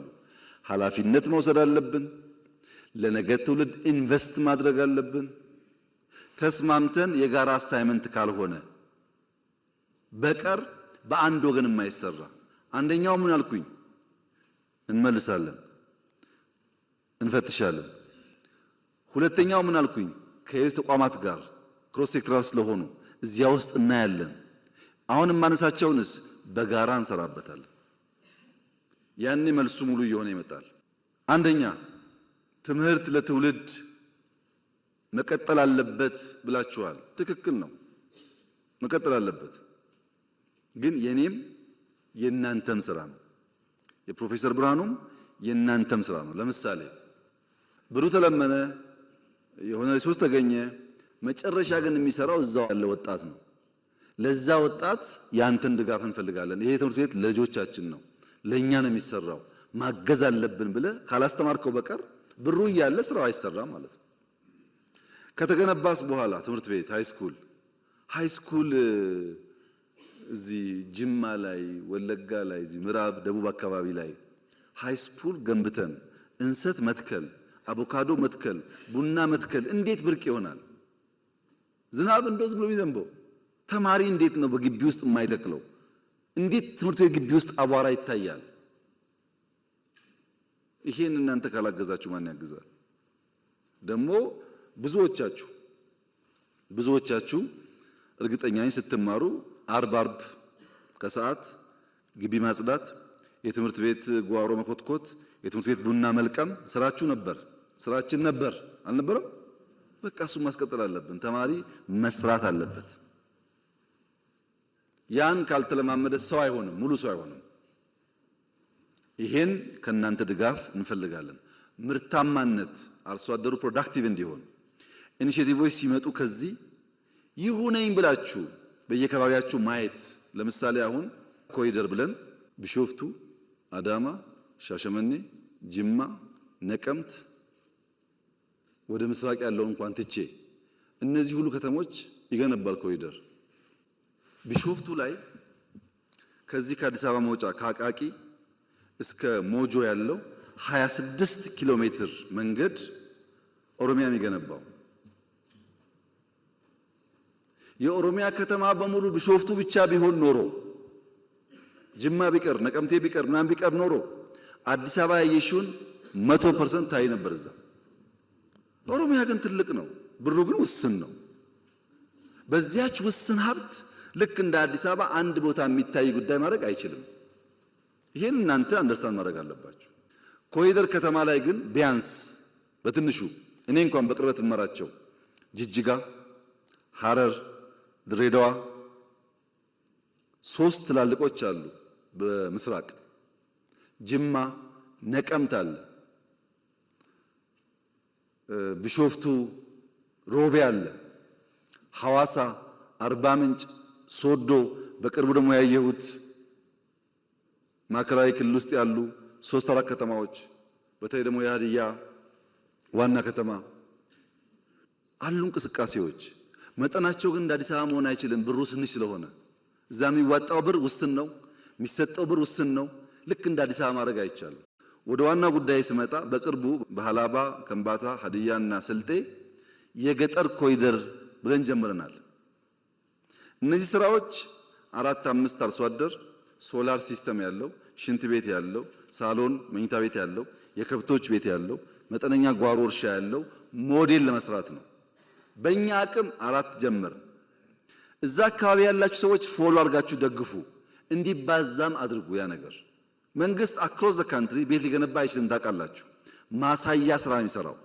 ባለፉት 6 ዓመታት አዲስ አበባ ላይ እዚህ አዋሬ እያፈረስን ስንገነባ ታውቃላችሁ። አሁን ደግሞ አዲስ አበባ ይበቃል ብለን በገጠር ኮሪደር አርሶ አደር ለመንካት መተናል። እሱን ማስፋት ላይ ብታግዙን፣ የጋራ ትርክት መገንባት ላይ ቅድም እንደሚያነሳው 100% ከሐሳቤ ጋር ይስማማል። የጋራ ትርክት መገንባት ላይ እንደሚያስፈልግ አውቀን ስትራቴጂ ቀይሰን እቅድ አውጥተን እየሰራንበት ነው። የእናንተ ድጋፍ ግን ያስፈልጋል። ሰው ነው፣ ሰው አትግደል፣ ወንድምህ ነው የሚል እሳቤ በየቀኑ በየትምህርት ቤት ካልተነገረ በስተቀር በሚዲያ ብቻ በቂ አይደለም። አብረን እንስራ። እሱን ምርታማነት ላይ ስንዴው፣ ቡናው፣ ሻዩ ፕሮዳክቲቪቲ እንዲያድግ አርሶ አደር ማንቃት ማስተማር ላይ አብረን እንስራ። የትምህርት ጥራት ላይ አብረን እንስራ። በመንግስት ፖሊሲ ብቻ አይመለስም። መልካም አስተዳደር አብረን እንስራ። እናንተ እኮ ናችሁ የሁሉ ሰው አስተማሪ። ቅድም እንዳላችሁት ቀበሌ ላይ የሚረብሸው ወረዳ ላይ የሚረብሸውን ሰው ያስተማራችሁትን ሰው እባክህን ህዝብ አገልግል፣ ነውር ነው፣ ታሪካችን፣ ባህላችን ብላችሁ ብትመክሩ ብዙ ሰው ሊቀየር ይችላል። አግዙ። እሱ ላይ እኔ ጋር ብትወረውሩ ጠጠሩን ብቻዬን አልፈታውም። ብንተጋገዝ ግን ሊቀንስ ይችላል። እንደነዚህ አይነት ጉዳዮች በጋራ ብንሰራ የኛን ሁኔታ ተገንዝበን ብዙ ዕዳ ያለበት ሀገር መሆን አውቀን ከኋላ ደግሞ አርፍደን ደራሽ ስለሆን ፈጥነን ቀንም ማታም ሰርተን ነገር እንቀይር ካላችሁ መተጋገዝ ይፈልጋል። አንዳንዱን እንመልስላችኋለን፣ አንዳንዱን እንፈትሻለን ፖሊሲዎቻችን። አንዳንዱን ግን በጋራ ካልሰራን በቀር በእኛ ብቻ አይመለስም። ካገዛችሁን ካገዝናችሁ ከተጋገዝን ግን በእርግጠኝነት ጊዜ ይወስዱ እንደሆን እንጂ እየተፈቱ ይሄዳሉ። በመንግስት በኩል እነዚህን ያደሩ ችግሮች በ5 ማዕቀፍ ውስጥ ልንፈታ ወስነናል። በ5 ማዕቀፍ ውስጥ የመጀመሪያው ኢንክሉሲቭ ናሽናል ዲያሎግ ነው። ብዙ የሚያጨቃጭቅ ጉዳይ ያለን፣ ግን ቁጭ ብለን በንግግር እንፍታ፣ በውይይት እንፍታ፣ በመደማመጥ እንፍታ። መደማመጥ ያስፈልጋል። የአንዱ ፍላጎት ሲሳካ አንዱ ስለሚያኮርፍ አንዱን አስኮርፎ ደግሞ የተሟላ ሀገር መፍጠር ስለማይቻል እንወያይበት ነው ያልነው። በእናንተ እድሜ በአባቶቻችሁም እድሜ የኢትዮጵያ መንግስታት አንዳቸውም ቢሆኑ ጉዳያችንን በውይይት እንፍታ ብለው የውይይት አውድ ፈጥረው አያውቁም። ኢንክሉሲቭ ናሽናል ዲያሎግ በኢትዮጵያ ታሪክ የመጀመሪያው ነው። ለመጠቀም ያለው ፍላጎት ግን ውስን ነው። እንወያይ ይልሃል። እሺ እንወያይ ብለህ ስታቋቁም ደግሞ አይወያይም። ካልተወያየ ችግሩን ካልተናገረ ግን መፍትሄ ከየትም ሊመጣልት አይችልም። እና አንዱ መፍትሄ ያልነው እንወያይ። ስለምን? ደሞዝ ሊሆን ይችላል፣ መሬት ሊሆን ይችላል፣ ህገ መንግስት ሊሆን ይችላል፣ ስልጣን ሊሆን ይችላል፣ ድንበር ሊሆን ይችላል፣ ባህር በር ሊሆን ይችላል። ግን እንወያይ፣ በውይይት በምክክር እናድርገው። ስንመካከር አንዳንዱን ዛሬ አንዳንዱን ነገ አንዳንዱ ደግሞ እናቆየዋለን።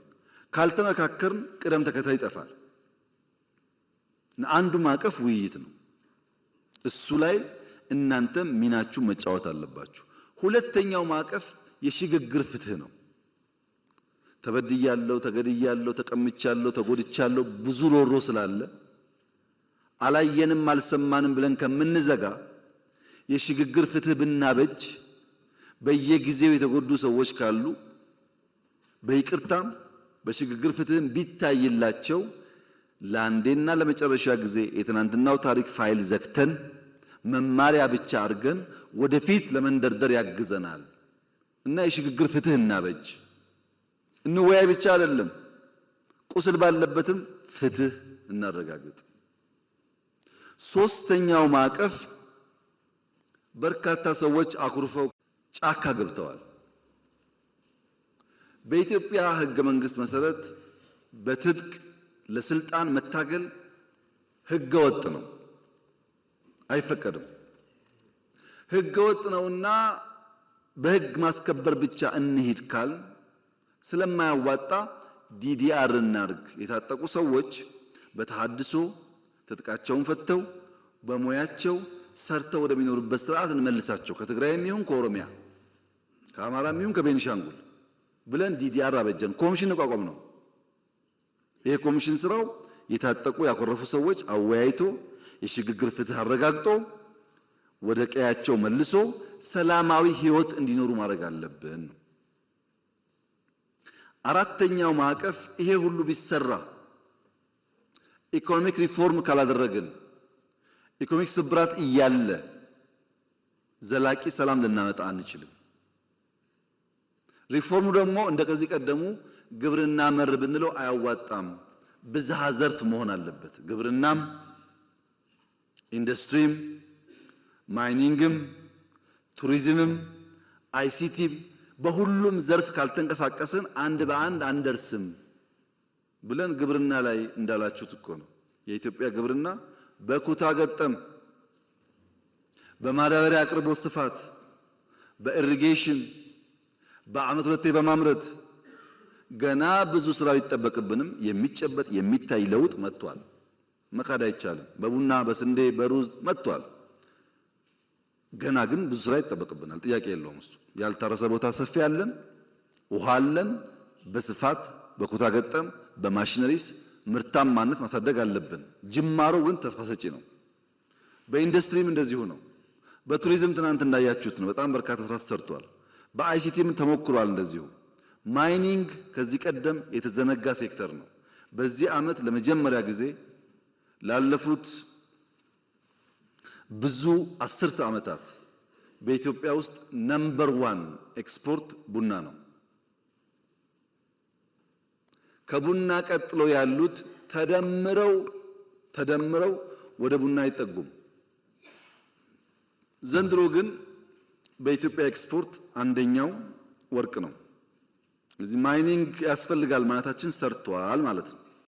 ከለውጡ በፊት እኔ ኮንታ ስመጣ 1 ኪሎ ግራም ሲሚንቶ ኮይሻ አልነበረውም። 1 ኪሎ ግራም ፕሮጀክቱ አለ፣ ካምፕ አለ። 1 ኪሎ ግራም ሲሚንቶ ለግድብ ግን አልተሰራም። አሁን ግድቡ እሱ ሁሉ ገንዘብ ነው ከእናንተ ላይ ተቀምጦ የሚሰራበት ማለት ነው። በነገራችን ላይ 27000 ኪሎ ሜትር አስፋልት ኮንክሪት ኮንትራክት ነው ያለው ኢትዮጵያ ውስጥ። ምንም ሳልጨምር 1.5 ትሪሊየን ብር ጠይቀውኛል። 1.5 ትሪሊየን የኢትዮጵያ አጠቃላይ በጀት 2 ትሪሊየን ነው። 1.5 መንገድ ጠይቋል። በጣም ሰፊ ቦታ መንገድ ስራ አለ። ችግሩ ምንድን ነው? ጥራት የለም። ሌባ ብዙ ነው እንደምታውቁት። ሲሚንቶ ይሰርቃል፣ ያ ይሰርቃል። ችግሮች አሉ። እንደ መንግስት ግን በጣም ትልቅ ሪሶርስ ነው ያለው። ግድቦች ነግሬያቸዋለሁ። በኢትዮጵያ ትልቁን አየር መንገድ ለመገንባት እየሰራ መሆን ታውቃላችሁ። ዲስ አር ፋውንዴሽናል ስራዎች። ይሄን ግን ተውት። ድሮ ነበረ ከሚባል ስራ 2-3 ላንሳላችሁ። ለምሳሌ ከአዲስ አበባ ጅቡቲ ባቡር ነበር ተሰርቷል ከለውጡ በፊት ታውቃላችሁ። ከአዲስ አበባ ጅቡቲ ባቡር ከለውጡ በፊት ሳይሆን ከለውጡ በኋላ እስከ ዛሬ 4 ዓመት ድረስ በሰዓት 20 ኪሎ ሜትር ነበር የሚጓዘው። 2 ፉርጎ ይዞ 20 ኪሎ ሜትር። የምታውቁ ታውቃላችሁ ከዚህ የመጣችሁ አሁን እንደምንም 60 አድርሰነዋል። 60 ኪሎ ሜትር ፐር አወር ፉርጎም ጨምሯል። ገና ይቀራል። ተሰራ ተባለ እንጂ የሰራተኛ ደሞዝ መክፈል አይችልም። እዳ አይደለም ደሞዙን አንድ በሉ።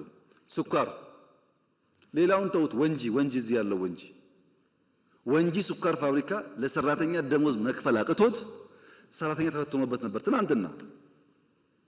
ለውጡ በእያንዳንዱ ጓዳ ውስጥ የፈታቸው ጉዳዮች በጣም በርካታ ናቸው። ወይም እኛ አልተናገርናቸውም ወይም እናንተ ማየት አልፈለጋችሁም። እናንተ ሲባል ድፍን ኢትዮጵያ ማለት ነው። እናንተ ብቻ አይደላችሁ። ከ13 ፋብሪካዎች ስኳር አሁን እንደምንም 7 ደረስን። 7ቱ ብቻ ነው ደሞዝ የሚከፍለው። ብድር ይመጣል ከቻይና እድገት ይባላል። ብድር ይመጣል እድገት ይባላል። በብድር እድገት እና ኳሊቲ እድገት ይለያያል። የኢትዮጵያ ኢኮኖሚ የነበረበት ሀብት ይታወቃል። ለባቡር፣ ለስኳር፣ ለምናምን ብሎ ከቻይና ሲመጣ ኢትዮጵያ አደገ ይባላል። ግን ፕራክቲካሊ ነገር የለም። ለዚህ ነው ኮመርሻል ሎን ይብቃ ያልነው። ማይኒንግ ላይ እንስራ፣ ወርቅ እናውጣ እንጂ ከቻይና ብር እያመጣን 10% ድራማ ነው አይሰራም ነው ያልነው። እንደ መንግስት አይደለም፣ እንደ ባለቤት ነው። ልማት አለ። ይሄ ልማት ደግሞ ዓለምን እያስደመመ ነው ያለው። ባካችሁ አይናችሁን ግለጡ። ዓለም እኮ የተደነቀ ያለው በኢትዮጵያ ስራ። ምን ለምን ትገረማላችሁ? ኮመርሻል ሎን ሳትወስዱ እዳ እየከፈላችሁ እንዴት ትለማላችሁ እኮ ነው ዓለም እያለ ያለው። እኛ ያልነው ምንድነው? ሀገራችን ነው ሱሙኒም 10 ሳንቲምም ከመምህርም ከውጭም ተሰብስባ ኢትዮጵያን የምትውለው አንድም ሳንቲም እኛ እያወቅን አትወጣም። ምን ለማው ለዚህ ነው። ይሄው የኃይለ ሥላሴ ቤተ መንግስት እኮ 50 ዓመት ተዘጋ። እሳቸው ሞቱ። ደርግ 10 ምናምን ዓመት ዘጋ። እዚህ ገባ አልፈልግም አለ የፊውዳል ስለሆነ። ኢህአደግ 20 ምናምን ዓመት ወይም 30 ዓመት ከኛ ጋር ተደምሮ ዘጋ። ከ50 ዓመት በኋላ ሰው አደሰላችሁ። ትውልድ ያድሳል። ዛሬ ጫካ ብሎ ቢሳደብ ዛሬ ምናምን ችግር የለውም። ትውልድ ባያዝ የለውም። በእውነት ያየዋል። ያኔ ሁሉም ታሪክ ይወጣል። ይልቁንስ እኔ ቢሮ ስገባ 59% የኢትዮጵያ ጂዲፒ ዕዳ ነበር። አሁን እኮ የውጭ ዕዳ 13 አድርሰነዋል። አትጠራጠሩ፣ በጥቂት ዓመታት ውስጥ ከ10 በታች ይሆናል። ዕዳ አናውርስም። አምስተኛው የሰራን ያለው ተቋም ላይ ተቋም ሪፎርም፣ ሎ ኢንፎርስመንት ኤጀንሲስ፣ ትምህርት ሚኒስቴር፣ ጤና ሚኒስቴር፣ ከተማ ሪፎርሞች ተቋማት ላይ ሲቪል ሰርቪስ ተቋም ካልተገነባ በቀር ስለማንሸክም ይሄ ስራ አምስቱም ኢንክሉሲቭ ናሽናል ዲያሎጉም፣ የሽግግር ፍትህ፣ የዲዲአር ታድሶ ፕሮግራም፣ ኢኮኖሚክ ሪፎርም፣ የተቋም ሪፎርም አምስቱም አድራሽ ነው እንጂ ግብ አይደለም። ስንናገር ውለን ብናድር ግብ መሆናችን ተናግረን ከዛ ወደ ልማት እንገባለን ነው። ተናግረን ውጊያ እንቀንሳለን ነው እንጂ ንግግር ግብ አይደለም። ግብ ነው እንዴ? ዲዲአር ግብ እኮ አይደለም። ከምንተኳኮስ አብረን እናርሳለን ለማለት ነው እንጂ ግብ አይደለም። እነዚህ 5 ጉዳዮች ማየት ያለባችሁ ልክ አንድ ሰው ትኬት ቆርጦ አሜሪካን ሲጓዝ እንዳለው ስፕሪት ነው። አንድ ሰው ትኬት ቆርጦ ወደ አሜሪካ ሲሄድ የሚሰጠው አንድ ወንበር ነው። ታውቃላችሁ፣ ሰዓቱ 10 ምናምን ሰዓት ነው በረራው። አንድ ወንበር ይሰጠዋል። መቀመጫም ነው፣ ከደከመውስ አልጋም ነው። መንቀሳቀሻ ቦታ የለም። ታውቃላችሁ፣ ትንሽ ቦታ ናት አውሮፕላን ላይ። ሰው ቢርበው ምግብ ቢል አንዴ ሁለቴ ይሰጣል። ግን ይሰጥ ፈልገህ አይደለም፣ ይሰጣል፣ ታሽጎ ይሰጣል እንጂ ይሄኛውን አልፈልግም ምስር አድርጊልኝ አይባልም። አየር ላይ ይባላል። ሽሮ አድርጊልኝ እኮ አይባልም። ወይ ትበላለህ ወይ ትተዋለህ። ለምን? የአውሮፕላን ስራ ማድረስ ነው እንጂ እኮ አውሮፕላን በራሱ አገር አይደለም። የምትሄድበት እስከምትደርስ ሽንት ቤቱ ውስን ነው፣ መቀመጫ ውስን ነው፣ አልጋው አይመችም፣ መንቀሳቀሻ ቦታ የለም፣ ምግብ ውስን ነው። ችለህ ዋሽንግተን ስትደርስ ክፍት ይሆናል ማለት ወይ ከዛ ስመጣ ክፍት ይሆናል ማለት ነው። እኔና እናንተ ያለንበት ሁኔታ እንደሱ ነው። አድራሾች ነን፣ ወደ ብልጽግና አድራሽ ነን። ያሻነውን ነገር ማድረግ አንችልም። ማመን አለባችሁ ይሄን ጉዳይ። አድራሽ ነን። እኔና እናንተ አድራሽ ነን። ልጆቻችን ናቸው ብልጽግናን የሚያዩት። ለውጦች በሀገር ደረጃ እየመጡ ያሉት እኔና እናንተ አድራሽ መሆናችን ገብቶን አድራሽ የሚቸገረውን ችግር አምነን ከሰራን ብቻ ነው እንጂ ይድላን ካል አይሆንም። ግን በቃ የኔና የናንተ እጣ እሱ ነው። እጣ ወደቀብን፣ ተቸግረን መከራ በልተን ይሄን ሀገር ማሸጋገር አለብን። እንደዛ ማሰብ ከናንተ ይጠበቃል። ሰላም ድሮና ዘንድሮ ሰላም ይለያያል። ድሮ ሽፍቶች ነበሩ ኢትዮጵያ ውስጥ። ልክ እንደ ባህል ነው መሸፈት፣ አዲስ አይደለም። ግን የድሮ ሽፍታ የአብነት ትምህርት ቤት አይዘጋም፣ መድረሳ አይዘጋም። መድረሳ ጋር ሲደርስ አክብሮ ነው የሚያልፈው። ሽፍታ አለ። ያ ሽፍታ ግን የአብነት ትምህርት ቤት መዝጋትን አያምንም። ሽፍታ አለ። መምህርን ማገት ግን በፍጹም አይሞክርም። እንደተባለው ነው። መምህር ነኝ ከተባለ እለፍ ይላል እንጂ መምህር አያግትም።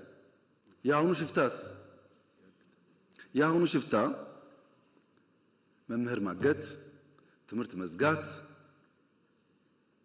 ተማሪ እንዳይማር መከልከል የትግሩ አካል ያደረገ ግን ደግሞ እታገልልሃለሁ የሚል ሆኖ መጣ። ኒው ቻሌንጅ ነው ይሄ። በመንግስቱ ኃይለማርያም ጊዜ ድፍን ኤርትራ፣ ድፍን ትግራይ ውጊያ ነበር ታውቃላችሁ።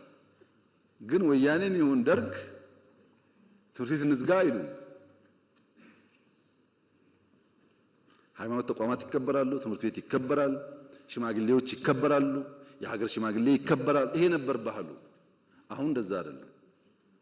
ይሄ አንደኛው ችግር ነው። ሁለተኛው ችግርስ መምህራን ዩኒቨርሲቲ መኝታ ቤት በነፃ ስለሆነ፣ ምግብ በነፃ ስለሆነ፣ ኮምፒውተር ዩኒቨርሲቲ ስላለ፣ ጊዜ ስላለው ተማሪ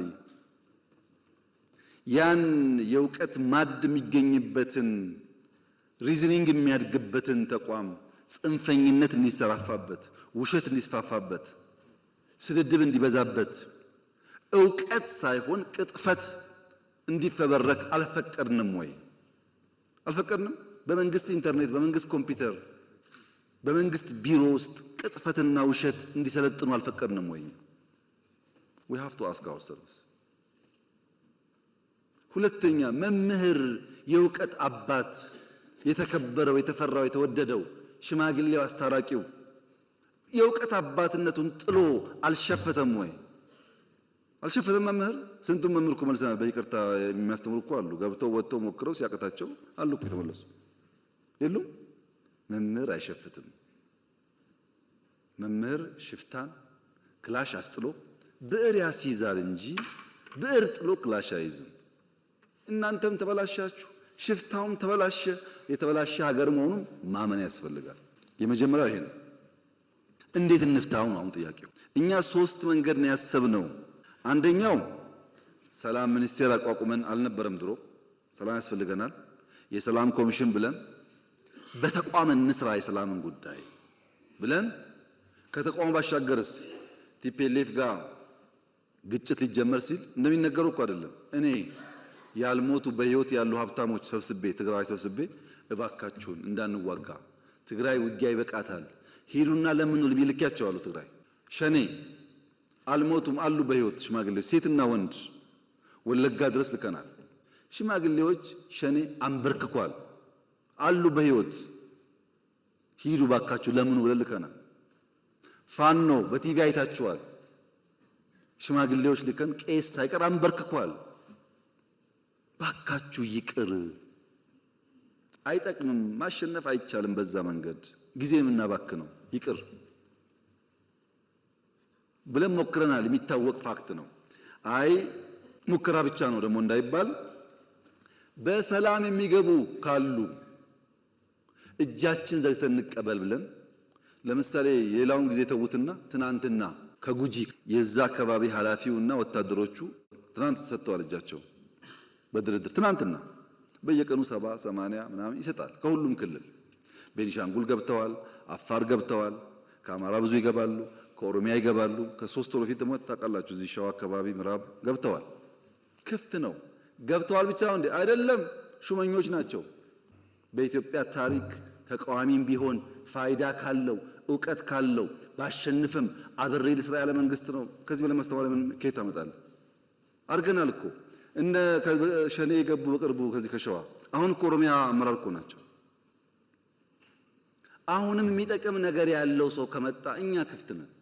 ለሱ አይደለም ለኔ አይደለም ለኢትዮጵያ ሲባል ጠቅላይ ሚኒስትርነትሳ እሱ ነው ጸቡ ካላችሁኝ እውነት እላችኋለሁ በሰላማዊ መንገድና በምርጫ እስከሆነ ድረስ ጠቅላይ ሚኒስትር ችግር የለው። መጥፎ የሚሆነው እኔ ብቻ ነኝ የምችለው እናንተ አትችሉ ምናምን እሱ ጥሩ አይደለም። ከሱ ውጭ ግን በንግግርና በውይይት ችግር የለም። ሁለተኛው እሱ ነው። ሶስተኛው ሰላምን ቢያለ አልገባም ብሎ ትምህርት ቤት የሚያዘጋ የሚያግት ካለስ ህግ የማስከበር ስልጣናችን ስለሆነ እንታገለዋለን። የታገልነው ነው ያለነው። አትታገሉ እጃችሁ አጣጥፋችሁ ተቀመጡ ካልከን ህዳሴ የሚባል የለም፣ ወጥቶ መግባት የለም። ችግር እኮ ነው። በየቦታው ሽፍታ ሞልቷል። we have to ፋይት እያደረግን ከገባስ እንተዋለን። ለምሳሌ ፕሪቶሪያ እኮ አስደማሚ ድል ነው የኔ ወንድም። መቀሌ በ24 ሰዓት መግባት እንችል ነበር። እያሸነፍን ነው። ያለቀ ጦርነት እኮ ግድ የለም ሰላም ይሻላል። 2 ሰው ቢተርፍ 3 ሰው ቢተርፍ ኢትዮጵያዊ ነው ብለን ፈረምን እንጂ እኮ እያሸነፍን ነበር። ታውቃላችሁ ሁላችሁ ምን ያክል ለሰላም ኮሚትመንት እንዳለን ያሳያል። በሰላማዊ መንገድ የተሻለ ሐሳብ የተሻለ አቅም ይዞ የመጣ ካለስ በደስታ አትጠራጠሩ። እሱ therefore ኢትዮጵያ ውስጥ ሰላም ያስፈልጋል። ለሰላም ማክሲመም እንሰራለን። ሰላም ፈልጎ ለመጣው እጃችንን እንዘረጋለን። ከመጣ በኋላስ የኛ አካል አድርገን አብረን እንሰራለን። ሀገሩ የሱም ጭምር ስለሆነ ወደ እናንተ ሲመጣ 30 ሚሊዮን ገደማ ማህበረሰብ አለ። መምህር፣ ቤተሰቡ፣ ተማሪው ምናምኑ ይሄንን እዳ እንዳይሆን ፍዳ እንዳይሆን ስራ ፈላጊ ስራ ያላችሁት ሳይሆን ስራ ፈጣሪ እንዲሆን ስራ ለማኝ ሳይሆን ለብዙዎች እንጀራ የሚያመጣ እንዲሆን አርጋችሁ መስራት ላይ አስባችሁ ሂዱበት። የእናንተ ተማሪዎች የሚበጃቸውን መምረጥ የሚችሉ መሆን አለባቸው። ሲደመር መምህራን የታሪክ እጥፋት ላይ አብረን የምንሰራ አብረን የምንቆም መሆን አለብን። የታሪክ ጥፋት ላይ መተባበር የለባቸው። የታሪክ ጥፋት ሞልቷል። እጥፋት እንጂ ጥፋት አያስፈልግም። ጠፋ ሲጠፋ ኖረ። አሁን ደግሞ ያንን ከርቭ እናርገው፣ ኮርሱን እንቀይረው፣ ወደ መልካም እንውሰደው። ለዚህ ደግሞ እንተባበር። ደረጃ በደረጃ የእናንተም ጉዳይ መልስ እያገኘ እየተፈታ ይሄዳል። አትጠራጠሩ። እናንተ አድራሽ ናችሁ። የፈለገ ቢሆን ወርቁ ወጥቶ ስንዴው ወጥቶ ይሄና የእናንተ ጉዳይ መልስ አያገኝም። ይለወጣል፣ መልስ አያገኝም። ለምን? ብዙ የመጣው ቀንበር። ልጆቻችን ግን እንዳይከተሉ እናቋርጠው እዚህ ጋር። ለዚህ ተባብረን ብንቆም ብንሰራ ኢትዮጵያ ውስጥ ተስፋ አለ። እየመጣ ያለው ጊዜ በጣም እንኳን ለእናንተ ለአፍሪካም ተስፋ የሚሆን ነው። ዘንድሮ ኢትዮጵያ ቢያንስ 10% አድርጋለች። ይሄ እኔ ሳይሆን የኢንተርናሽናል ተቋማት ግምት ነው። ይሄ እድገቷ ግን ኳሊቲ ግሮዝ ነው፣ በብድር አይደለም። እና መምህራን የእውቀት አባት፣ የሀገር አባት፣ የኛ አባት ናችሁ። አመሰግናለሁ።